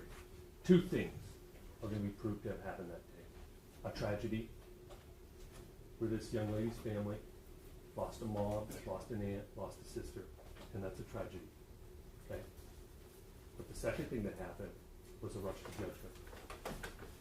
And that doesn't mean we have to have a second tragedy where these good officers are punished for self-defense. Mr. LaHood was very clear in walking y'all through this case that there were different scenes, right? The evidence is going to prove there was different scenes in this case, right? Chapter 1, Officer Rojas responds. He did not handle the scene, he did not handle the communication, and he did not handle Robert Ramos. The evidence is going to prove that, and that's a problem.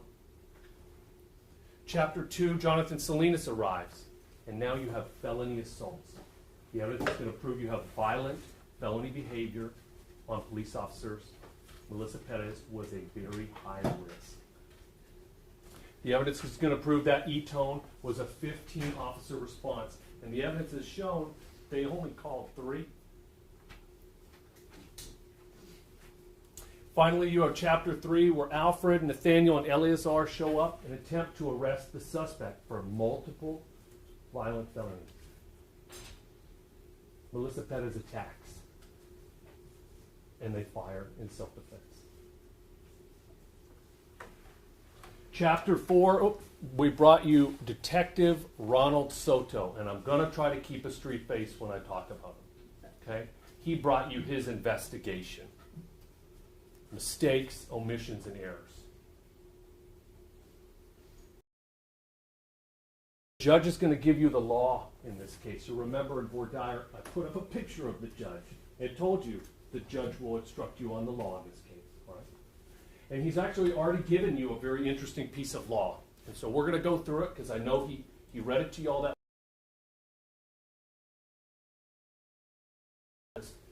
Talking at you, and there's so much information over 3 weeks, okay?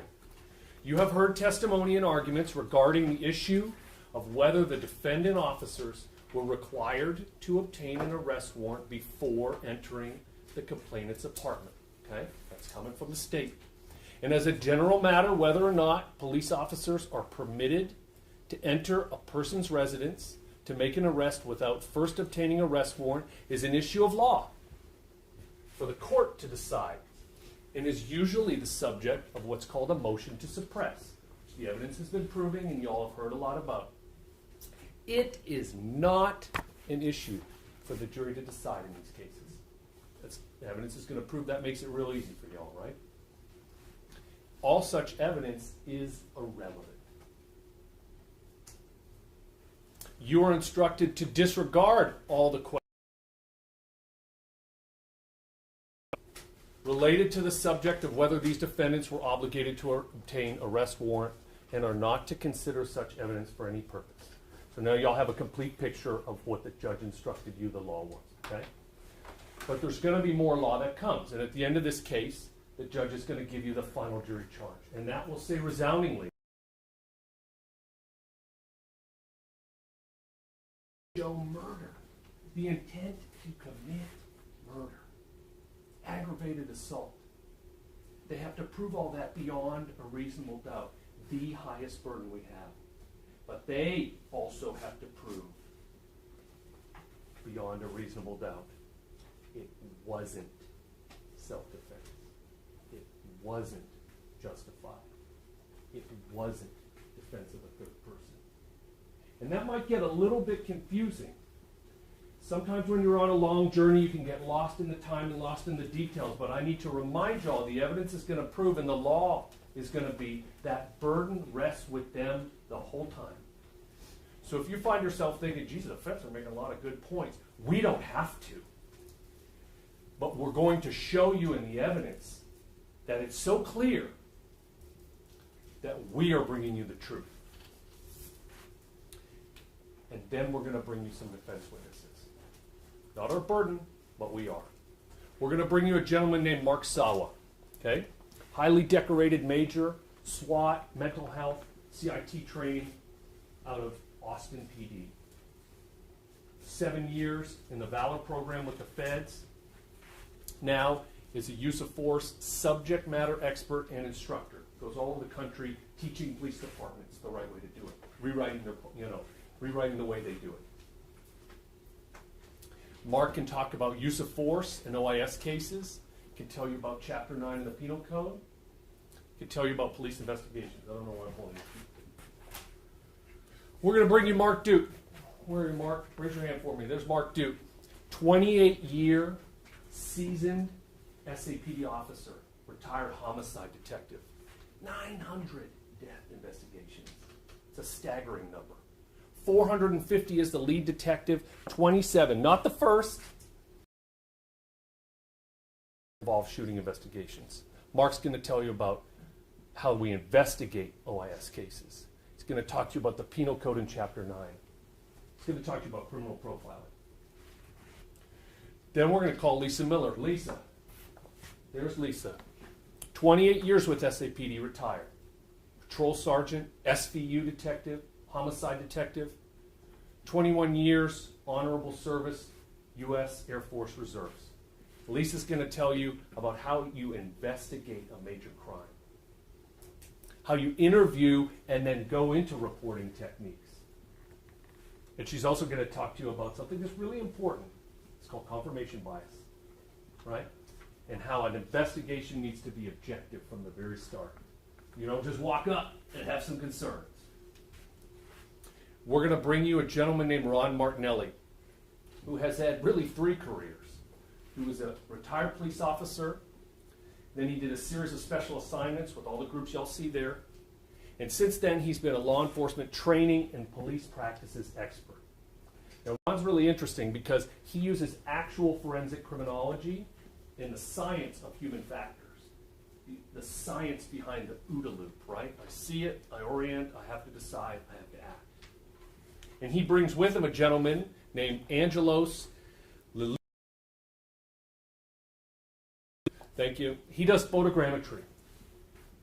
A wizard at reconstructing and remapping through computer 3D real-time reconstruction what it actually looked like in real time, what it actually looks like to the naked eye.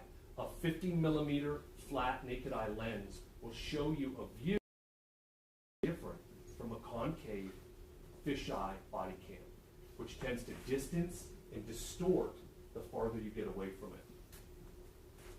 Finally, we're going to bring you Thomas Butch Majeka. Butch, the Santa Claus of law enforcement in South Texas, okay? A 47-year lawman, 33 years with SAPD, homicide, 2 years at the Bexar County District Attorney's Office on the Capital Crimes Group. Still working, 12 years, he's a lieutenant out in Kendall County, Spurn. He's going to tell you about homicides and OISs. He's going to tell you about the Penal Code in Chapter 9. The facts are going to prove that these gentlemen were justified. The last chapter of this story, members of the jury, is going to be written by you.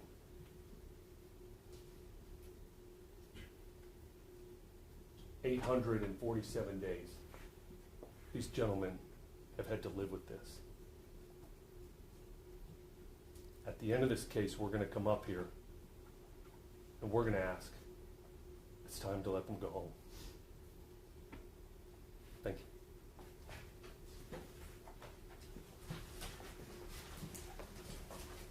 you. Your Honor, we'll start with Officer Villalobos as in our case in chief, and we will call retired Detective Mark Lee.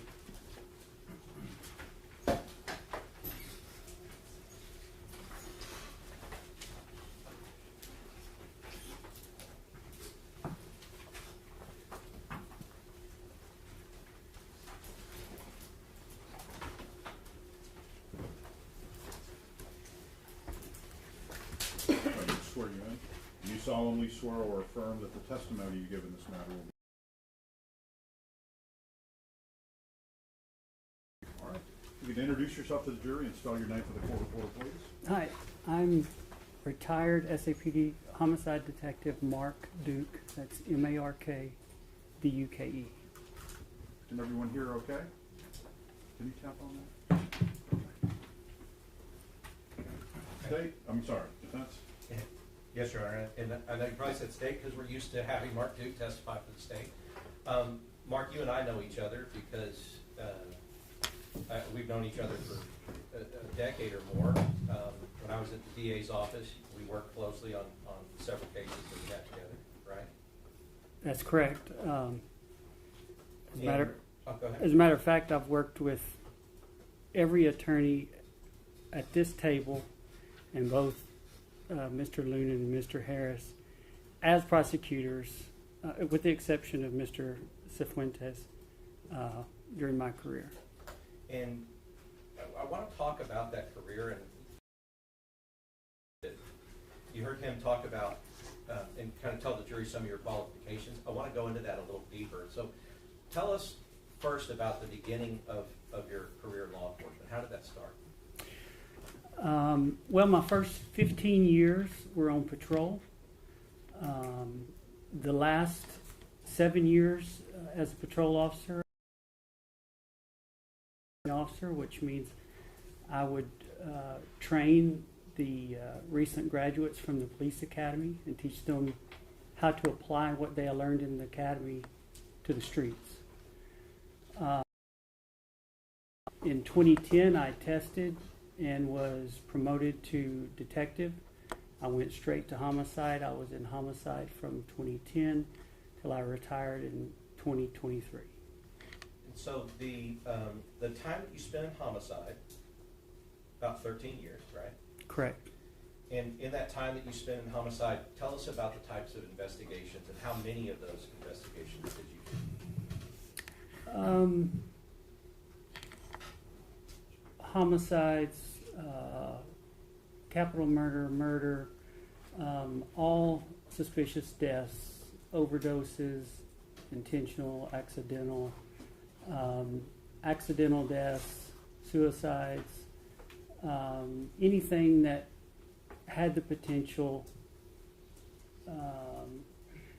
to be unnatural or criminal in nature.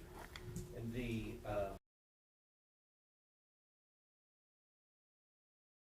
I know that you were here and you heard Detective Soto testify that he was one was this one. As far as officer-involved shootings, at the time that you were in homicide, was that common as well back then for somebody like you to also investigate officer-involved shootings? When I initially went to homicide, we had a officer-involved shooting team, and it only consisted of 7 officers. I think we had 14 or 15, but only 7 of them were assigned to the shooting team. It became very burdensome because it didn't count in your rotation as being a homicide. So theoretically, you could get an officer-involved shooting one day, and later that day or that night, get a homicide case. So it became it was overwhelming. So they decided to extend the shooting team to a detective that was in homicide that was working murders. So during the time I was in homicide, that changed from a 7-man shooting, officer-involved shooting team to everyone in homicide was on the shooting.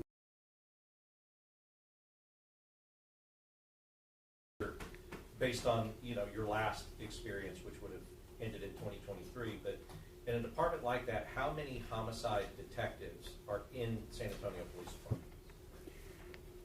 Well, to be a homicide detective is a pretty broad term. If you're talking specifically about how many detectives work murders, because some work ag assaults and threats and things of that nature, but homicide detectives only work things that have the potential to be a violent or criminal death. And when I first went to homicide, there were 2 teams of 7, 14 detectives. I think it has since grown a little bit. I would say there's probably been 4 more added. That could be. And so, going back.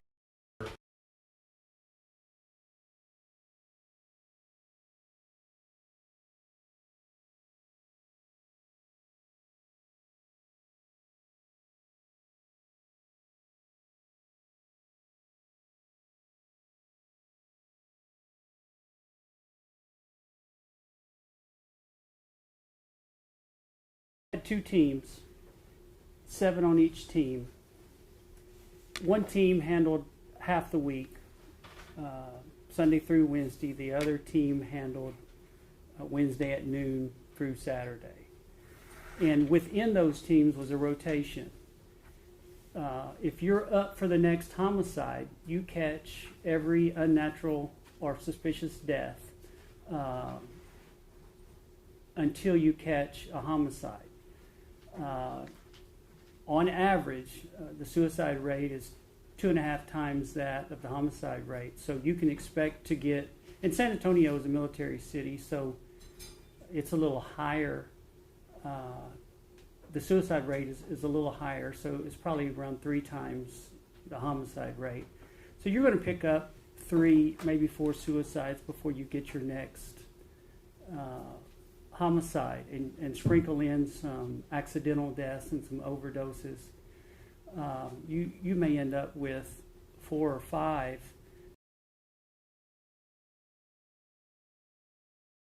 It's very busy. Sure. And just so that we understand that, just because something comes in and it seems like a suicide, you do a full and thorough investigation on that, just like you would any other case. Well, you have to, because you only get one chance to collect the evidence. Once you release the scene, it's gone. So if you think it's a suicide today and find out tomorrow it's a homicide, unless you've done a complete, at least collection of the evidence, you've lost things that you need for your investigation. And so when talking about the shooting team, so if there were 14 detectives, but only 7 on the shooting team, what differentiates those 7 as far as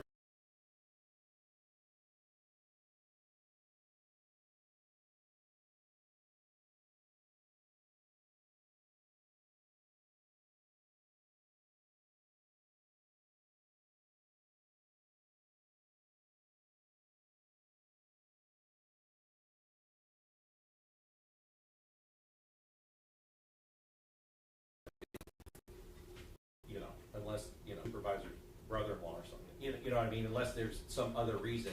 Theoretically, the supervisor is going to put on that shooting team, investigating officer-involved shootings, the more experienced, the people who have had more homicide investigations, people who have had more experience with officer use of force and those types of trainings and things like that. Those would be the people that would typically be assigned. Correct. Just to be clear, though, that's the way it was when I initially went to homicide. When this shooting occurred, all the detectives in homicide were on the shooting team. Right, and that's kind of the point I want to make, is the way they used to do this, somebody like... Well, I haven't finished yet. Let me hear the question. So the way that they used to do this, according to what you're saying, it sounds like you're saying somebody like Detective Soto would never catch one of these for his first case. That's the leading question. I'll sustain. Okay. Would somebody like Detective Soto ever catch a case like this for his first case in the way that it used to be run?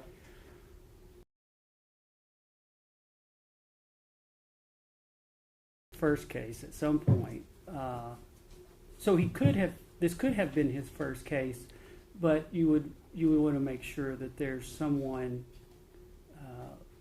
certainly on the shooting team or that has a lot of experience shadowing him. Right. And so, like, you were describing FTOs, like that you were an FTO. Can you tell us what that is? Well, on patrol, a field training officer that is assigned a recent graduate from the police academy, and they've learned laws and a lot of tactics, but they've never really been able to apply that on the street. And it's a whole different world on the street. So your field training officer helps them make that transition from the academy to being a street police officer. And it sounds like what you're describing, that's for patrol, but as far as like a shadow detective to help somebody with their first, would they operate similarly to like an FTO and try to help them and train them in how to do that job? They would. There's no official designation, but yes, they would shadow them. Someone with experience should shadow them on quite a few cases, and normally they go out with them on call-outs. They would, and vice versa. They would go with whoever they're. Called you, and I knew you had been retired. I called you and I asked you if you would be willing to look at this case and give me and tell me what your opinion is about the investigation and about some of the facts that we've seen. And you remember that I did that? I do. He asked me if I would be willing to look at the case for the defense, and it's a funny story. When we were first here for the trial, Object to non-responsive. Well, let me ask. I can rephrase the question. Can you tell us what you were when you were first here for the trial? What happened? One of the other experts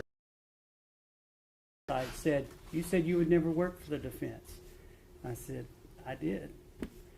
And that's something I've said. That's something that I've never done. I never intend to do again.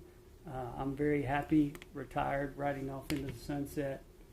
But I did what Jason asked. I said, okay, I'll look at it. And more as a favor to him, because we had worked quite a few cases, murder cases that were big cases and they were very important. So as a favor to him, I said, I'll look at it. Now, can you tell us what you were able to review? Basically, I gave you access to everything that we had that the state gave us in discovery, right? Right. I looked at the case, and I was very surprised at what I saw that resulted in the decisions that were made. And I felt obligated because of what I perceived as a huge injustice, and agreed that I would work with them. In reviewing, did you review all the body cams that we had available from the officers that were on the scene? I did. Did you review the reports that were made available to you as far as the officers who had written reports, or reports that were generated like IDR, those other things that we've seen as evidence in this case? I did. And then you've been sitting here since the first day we were here, and you have seen all the witness stand as well as the evidence that has been offered and introduced. Yes. Now, in your opinion, was this a thorough and well-executed homicide investigation? No, not at all. Okay. And in your opinion, was this a thorough and well-executed officer-involved shooting investigation? No. All right. So I want to start talking about that. And I want to take you back to the scene. So from the perspective of somebody like you on the officer-involved shooting team, when you make a scene like that, tell us what you believe is important for somebody in your position if you were to make a scene as far as evidence collection, preservation, those types of things. Walk us through how that would happen if you were investigating.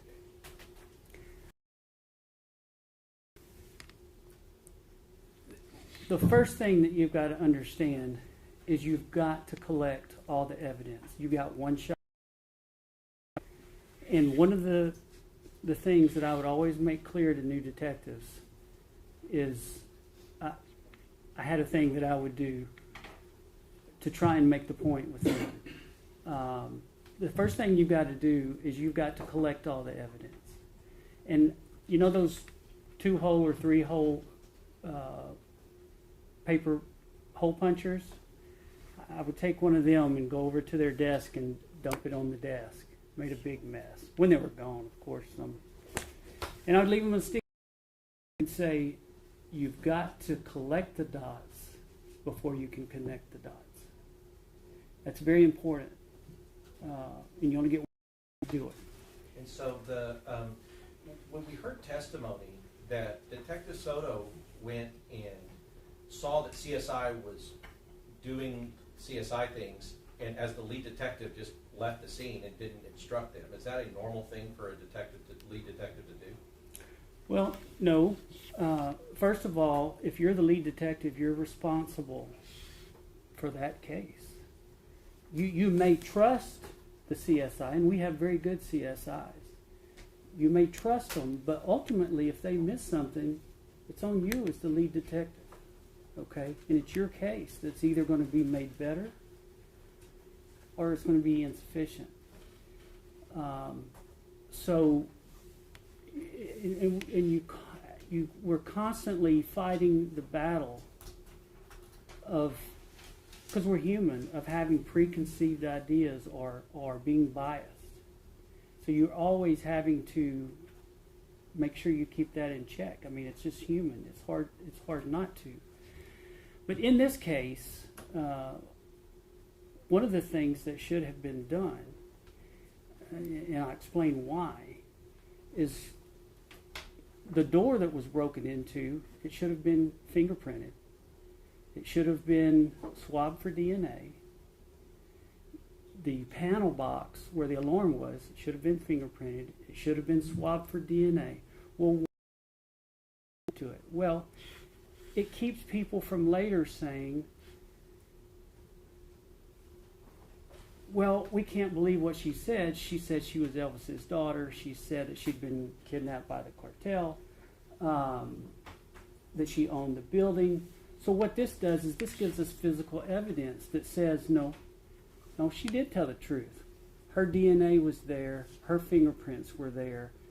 These are stone, hard, cold facts that we have to lean on if we collect the dots. In this case, they weren't. You can even go further and say that there should have been impressions made of any tool marks so that when we search the apartment, if we find tools, we can match them. That also shows that she's the one that broke into the alarm room and pried open the door. We could have collected the wires. We want to know, were they cut by a knife? Were they cut by cutters? Because if they are, there's tool we recover to that. So there's a lot of things that could have been done that weren't done that would have eliminated some of the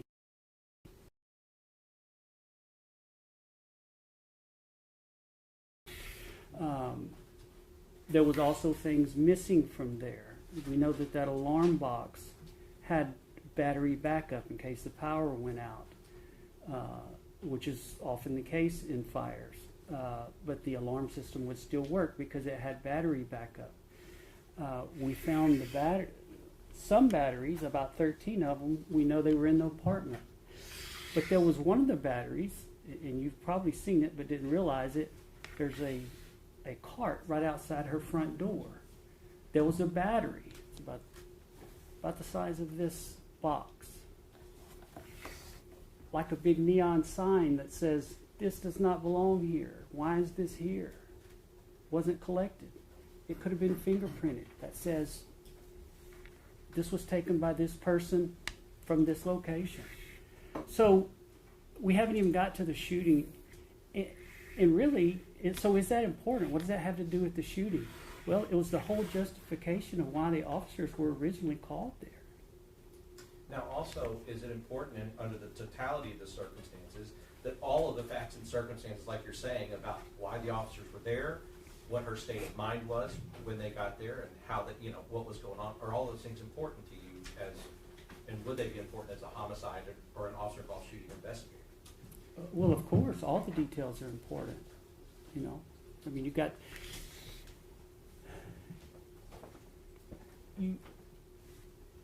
got to have all the facts to walk up and see shell casings on the outside of a scene and immediately say, I've got concerns. There are many, many legitimate reasons that explain why those shell casings are outside. That's the bias we have to protect against.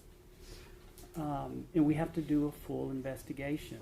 And they take weeks. Sometimes they take months. I've had cases that have taken years to work through not just the evidence, but for people to feel like they could come forward. You don't give up on the case, but you want to be satisfied. You don't want to rush to judgment. So just to talk about the investigation, sometimes it's necessary to make an arrest right away. Is this person a danger to our community? Do we need to put them in jail right away for public safety? Is this person a flight risk? Are they going to go to another country? Those are times when you have to make quick decisions. That didn't apply in this case. These officers aren't going anywhere. Their whole career has been helping people. They're not going to hurt anyone. So when you make Object to the narrative, Your Honor. I can ask another question. Next question. Could you continue, please, with your rationale for why these officers would not be a flight risk, and honestly, that there's no need to walk a warrant or put them in jail before a complete investigation? These officers' families are here. Their homes are here. Everything they have is here.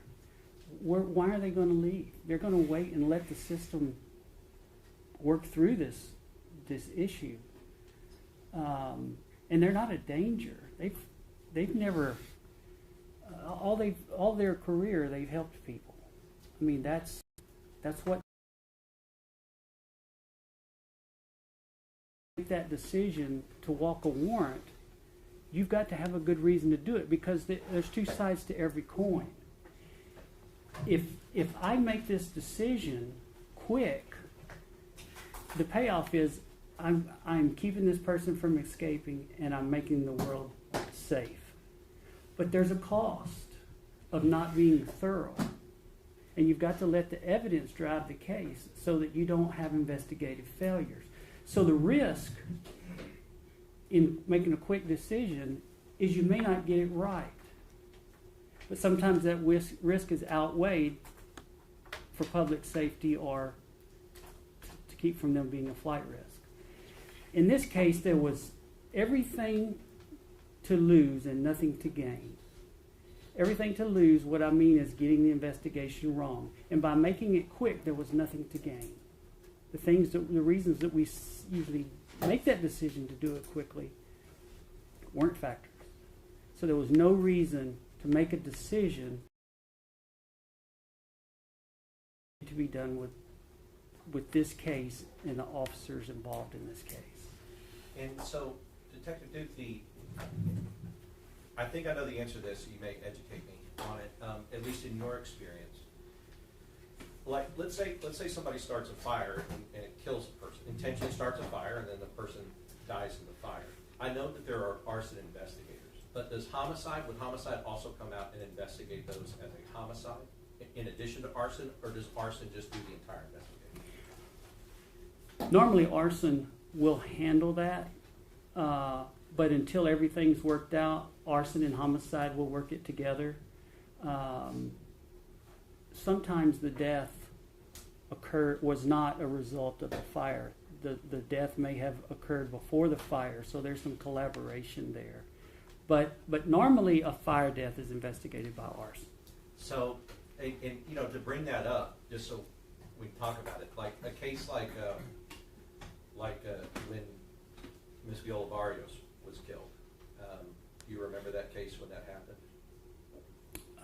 I the don't. lady that was shot with. Oh yeah, with the bow and yeah. With the bow and arrow. Yes. Right. Yes. So, and I think what you mean is that sometimes. That's a leading. Okay, I can ask. I'll rephrase. So, just so we can set up the next question, what you said was is sometimes the death happens and it's not from the fire. So, have you, in your experience, had cases where a person was murdered and the fire was set to cover the murder? Yes, and with the exception of retaliation, the greatest reason for arson is to destroy evidence of another crime. So in that, and I kind of want to bring that experience to bear when, as you're looking through this evidence, and as a detective, kind of walking in the shoes of the investigation as it was done in this case, about the fact that this fire alarm box, the wires were cut, and then the situation that was going on inside of Ms. Perez's apartment. Well, in my training, I've been taught to look at things a little differently. I had 5 years of behavioral analysis training. And part of what we're taught is to ask the question why. To look at the behavior at the scene and ask why did the offender commit that behavior. the why leads us to the who. It tells us a lot. So, but the first thing I want to ask myself is, why did she cut the wires? There's a couple of explanations. One, maybe she was trying to keep these voices. She thought maybe the voices were coming through the wires. But maybe she had some other ulterior motive. Maybe she wanted to set the apartment on fire and for there to be no warning and no way to put it out. So these are questions that you have to consider, because there are logical explanations as to why she may have done that. When you go to her apartment, we can see that there's at least 20 candles in the apartment. They're lined up on every windowsill. They were lined up on the bar. For some people, maybe that's just their prayer candles. Maybe there's a good reason for that. But she did use one as a weapon. There was one burning in the bedroom where the bedridden old man was. I wonder, why did she cut the wires? Why did she take the battery back up? Why does she have all these candles? What's the reason? That's one of the things that I would consider.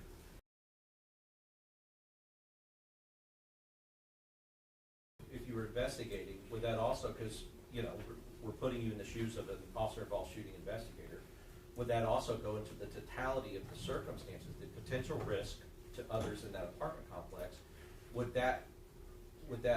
those questions you're asking go to the totality of the circumstances of why the officers were reacting the way that they were reacting with Ms. Bennett? Yeah, I think, having said all that, I think you're left with the question, is it safe now to leave this situation without taking action?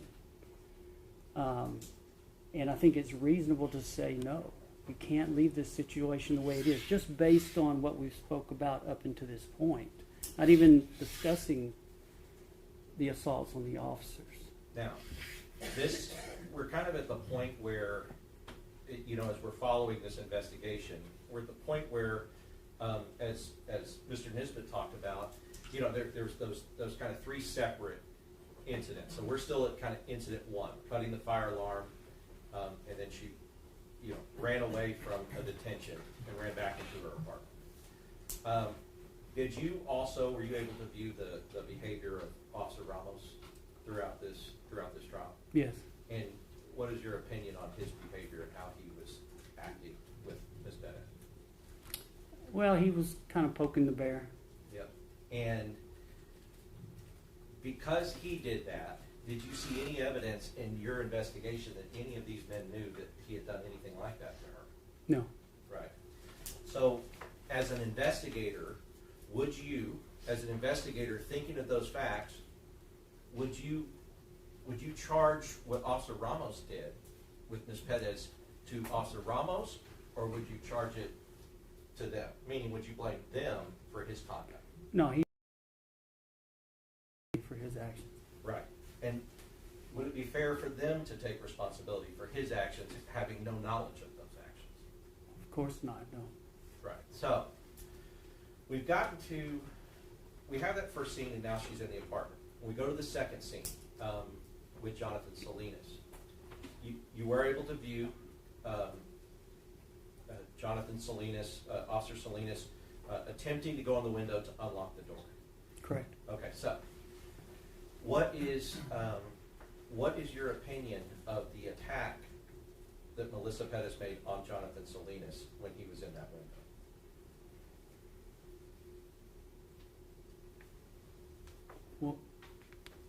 Well, I mean, it was very aggressive. It was very dangerous. Right. And in looking at that as an officer-involved shooting investigator, would you classify that as a homicidal attack that she made on Officer Salinas? Could be, yes. And when we say could be, the fact that she is attempting to strike him in the head with a hammer can cause his death. Correct. And so how does, for an officer-involved shooting investigator, just now that we talked about the E-tone and everything like that, so how does that change the dynamic of what's going on out there by the time that these three men get there? Well, it certainly escalated from a felony property crime to now we have an officer that's been assaulted, and it's become very dangerous. And the candle, you mentioned the candle that was used to strike him. Were you able to view and see from the video evidence, and especially as it was slowed down, how the mechanics of how she was able to do that? Very accurate, very, it was well done. And you're on that person, Marshall? Yes. I won't be here long. So, when you see in Detective Soto's report that says that he said that these are the reasons he did not believe that it was reasonable for the officers to believe they were in danger, that window blocked by television, we went over it with him. In reviewing this evidence, would you agree with Detective Soto that window was meaningfully obstructed by the television that would stop her from her attack? Well, obviously it didn't stop her attack. I mean, we saw that she went right around it and engaged the officers in the attack. And what does that tell you as an investigator about her capabilities with the hammer? That she's very capable. And what could she do with the hammer if she were so inclined? She could injure someone, specifically, in this case, the officers, if she wanted to or really tried to. And based upon your investigation, would that window would that television or the open window have acted as an obstruction to her? Obviously, it didn't. So as far as the E-tone in the totality, and Officer Villalobos and Officer Alejandro arrive, should it be considered in the totality of the circumstances that they, as an officer involved shooting investigator, should it be considered in the totality of the circumstances that they are arriving because an officer was attacked? Of course. And when we say totality of the circumstances, and you say of course, and it's an obvious thing for you, but tell the jury why it's obvious for you.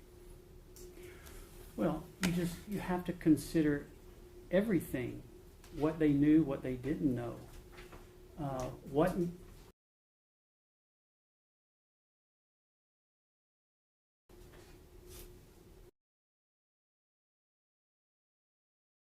what knowledge do the officers have available that makes them know whether this is where to kind of file this away, how big a threat she is. If she's already attacked someone, you've got to realize that she's capable of it. She's already demonstrated it. So you've got to add that in the totality. You've got to add that this window has already allowed her to attack the officers with no impediment. So you've got to take that into consideration. So, in following on that, because getting into the mind of an officer or an officer involved shooting investigator, the idea is if that information, you would agree that if that information is Object to leading? Oh, I haven't finished. Well, he's saying I'm giving you facts. I'll I'm going to ask give you it to to you. agree. That's a leading I question. wasn't. It's harder for defense attorneys. We're not directors. Okay, so let's go back to because you're talking about the. I think what you said is you got to file it away about how big of a threat she is. Right? Okay, so why does it matter? Why would it matter to Sergeant Flores or to Officer Villalobos or to Officer Alejandro? Why would it matter how big a threat she is? Well, so so that they can decide how, I guess, defensive they need to approach this situation. Small threat,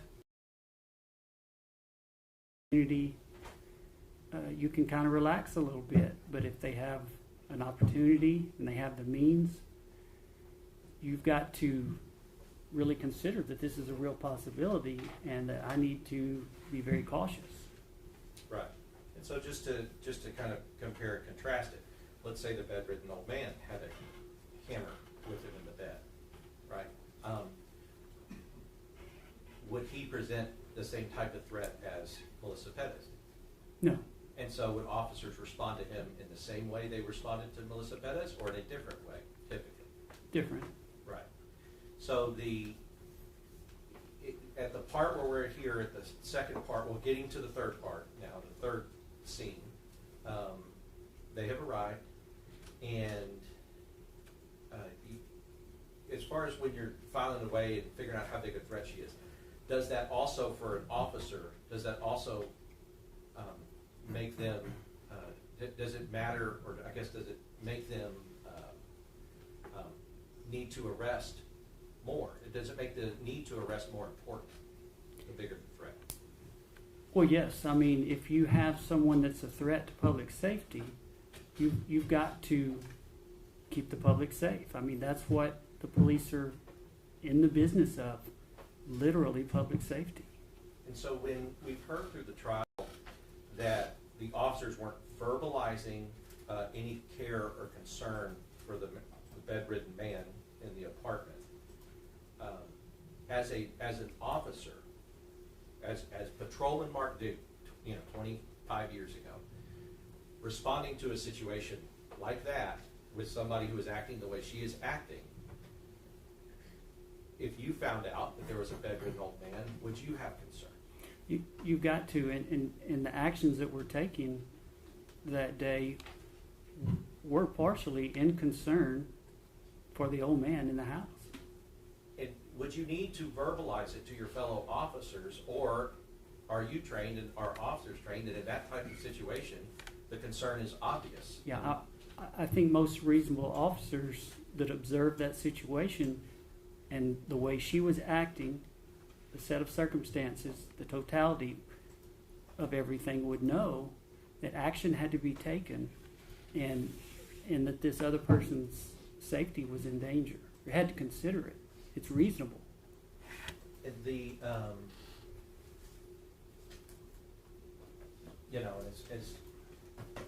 you would agree that officers' communication. Meeting? Okay. Communication important. Yes. And now, sometimes, are there things that officers don't need to communicate about because they already just know what it is based upon their training? Yes. Right. So, I guess, and that's what I'm kind of saying about this thing. The type of concern in that situation would have been obvious to a police officer with your training or theirs. Sure. Now, I want to talk about the, as part of the,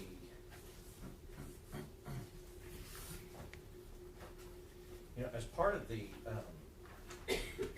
shooting taking place itself, as an officer-involved shooting investigator, what was important to you when you viewed the different body cams and the different angles, when you viewed their actions on that night when Melissa Perez was shot?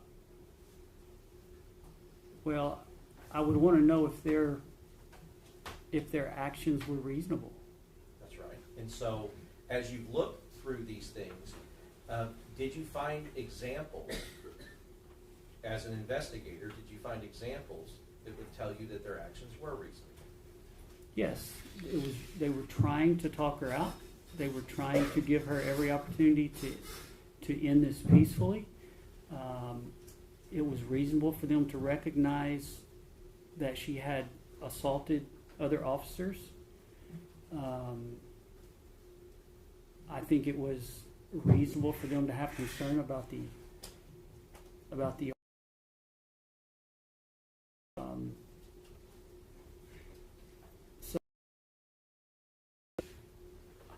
really feel like all their behavior was reasonable. And so, in addition to the things you said,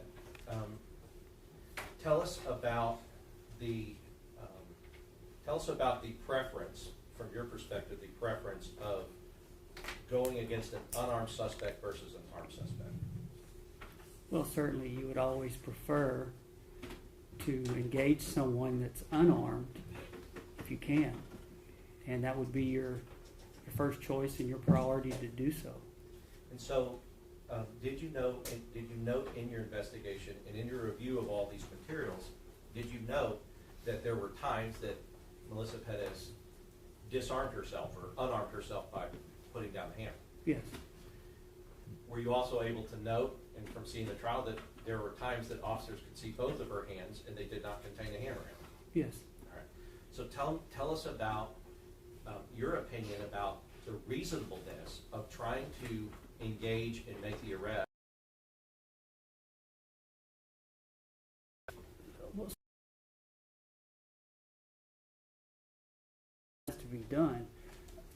The best you can do is to make it is to make that decision at the best possible time to give the officers as much advantage as they can. And if she's laid the hammer down, that would give officers more time than if she had it in her hand. I mean, it's reasonable to believe that it's going to take her time to close the distance to where the hammer is, pick it up, and then focus on the officers. Right. And as far as we saw, do you agree with Detective Soto that Officer Villalobos had a reasonable belief that the door was I unlocked? object that being in violation of the motion in limine, that commenting on the officer's reasonable belief. Well, I asked if he agreed with Detective Soto, which is in evidence, and he was able to view Detective Soto's Elicited testimony. by them. All right, so you can rephrase. So I guess what I'm asking is did you hear Detective Soto testify that he believed Officer Villalobos was reasonable in thinking that the door was unlocked? Yes. Okay. Do you share that? Do you share that opinion at least with him? Yes. Tell us why. Well, several reasons. We saw him unlock the door. We saw him communicate to other officers and his sergeant that he had unlocked the door. We see him go on the patio and put his foot against the door, believing it could be opened very quickly and easily. I think his actions demonstrated, and I think he verbalized his belief that the door was unlocked. Now, that brings me to another part of the conversation we had with Detective Soto about what he could see on the body cam versus what the officers were communicating they were seeing on the scene. Can you talk to the jury about, I guess, maybe the perils of just viewing the body cam alone and not taking into account the other information?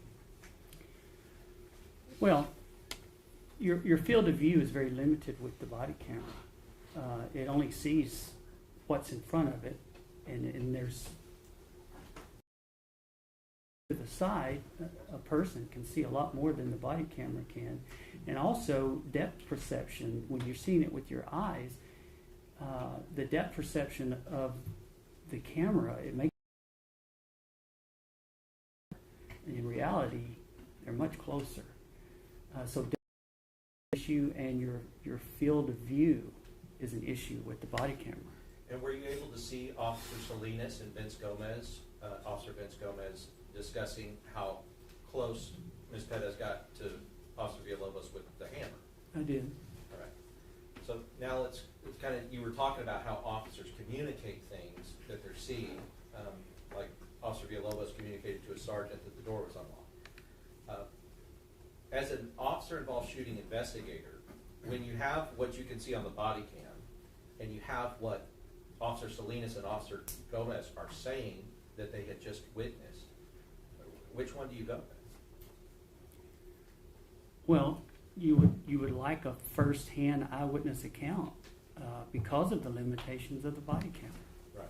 So, because when Detective Soto said if basically, it was just whatever he could see on the body cam. Is that a smart way to do an officer-involved shooting investigation? No, you're not factoring in a huge part of the evidence that you have available to you.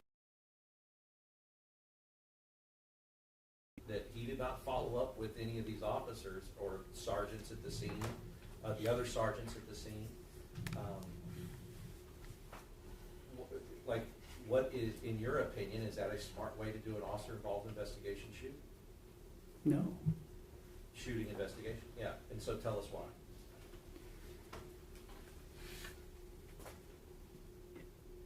Interviews with witnesses are very, very important. Just to give you an idea, there's only 3 ways to solve a crime: eyewitness testimony, confession, or physical evidence. Those are only 3 ways. We know that only about 13% of the time do we have physical evidence that leads to solving a case and a conviction in law. So that means that 87% of the time, our evidence comes from eyewitness testimony or from a confession, our ability to speak to other people. That was overlooked. This is very, very important. We have got to talk to the eyewitnesses. And when you don't, you're going to have investigative failures. What do you mean by investigative failure? I mean, we're going to have a case that suggests someone is guilty when they're not. You haven't considered all the evidence. You've taken pieces. You've cherry-picked pieces of evidence and chose those that work in the favor of solving this case, but you're not really getting the true facts of the case. You're leaving some out. Police officers are some of the best witnesses we have. You want to talk to them. Why wouldn't you call them in? You've had 2 years, over 2 years, to talk to them. Why wouldn't you? You know the limitations of the body-worn camera. They're good, but they're not as good as our eyes. And these officers all experienced this firsthand, and they weren't followed up with. As a homicide investigator, your ability to interview people and ask questions that lead you to a solution, is that an important skill?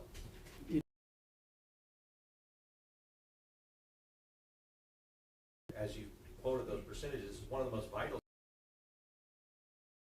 If you're going to pick a skill, I would say that is more important than any other one thing, your ability to communicate. Right, and so the fact that we talked about it, so the fact that Texas Soto didn't follow up, that would be, according to your testimony, that would be a very unusual way to conduct a good officer-involved shooting investigation.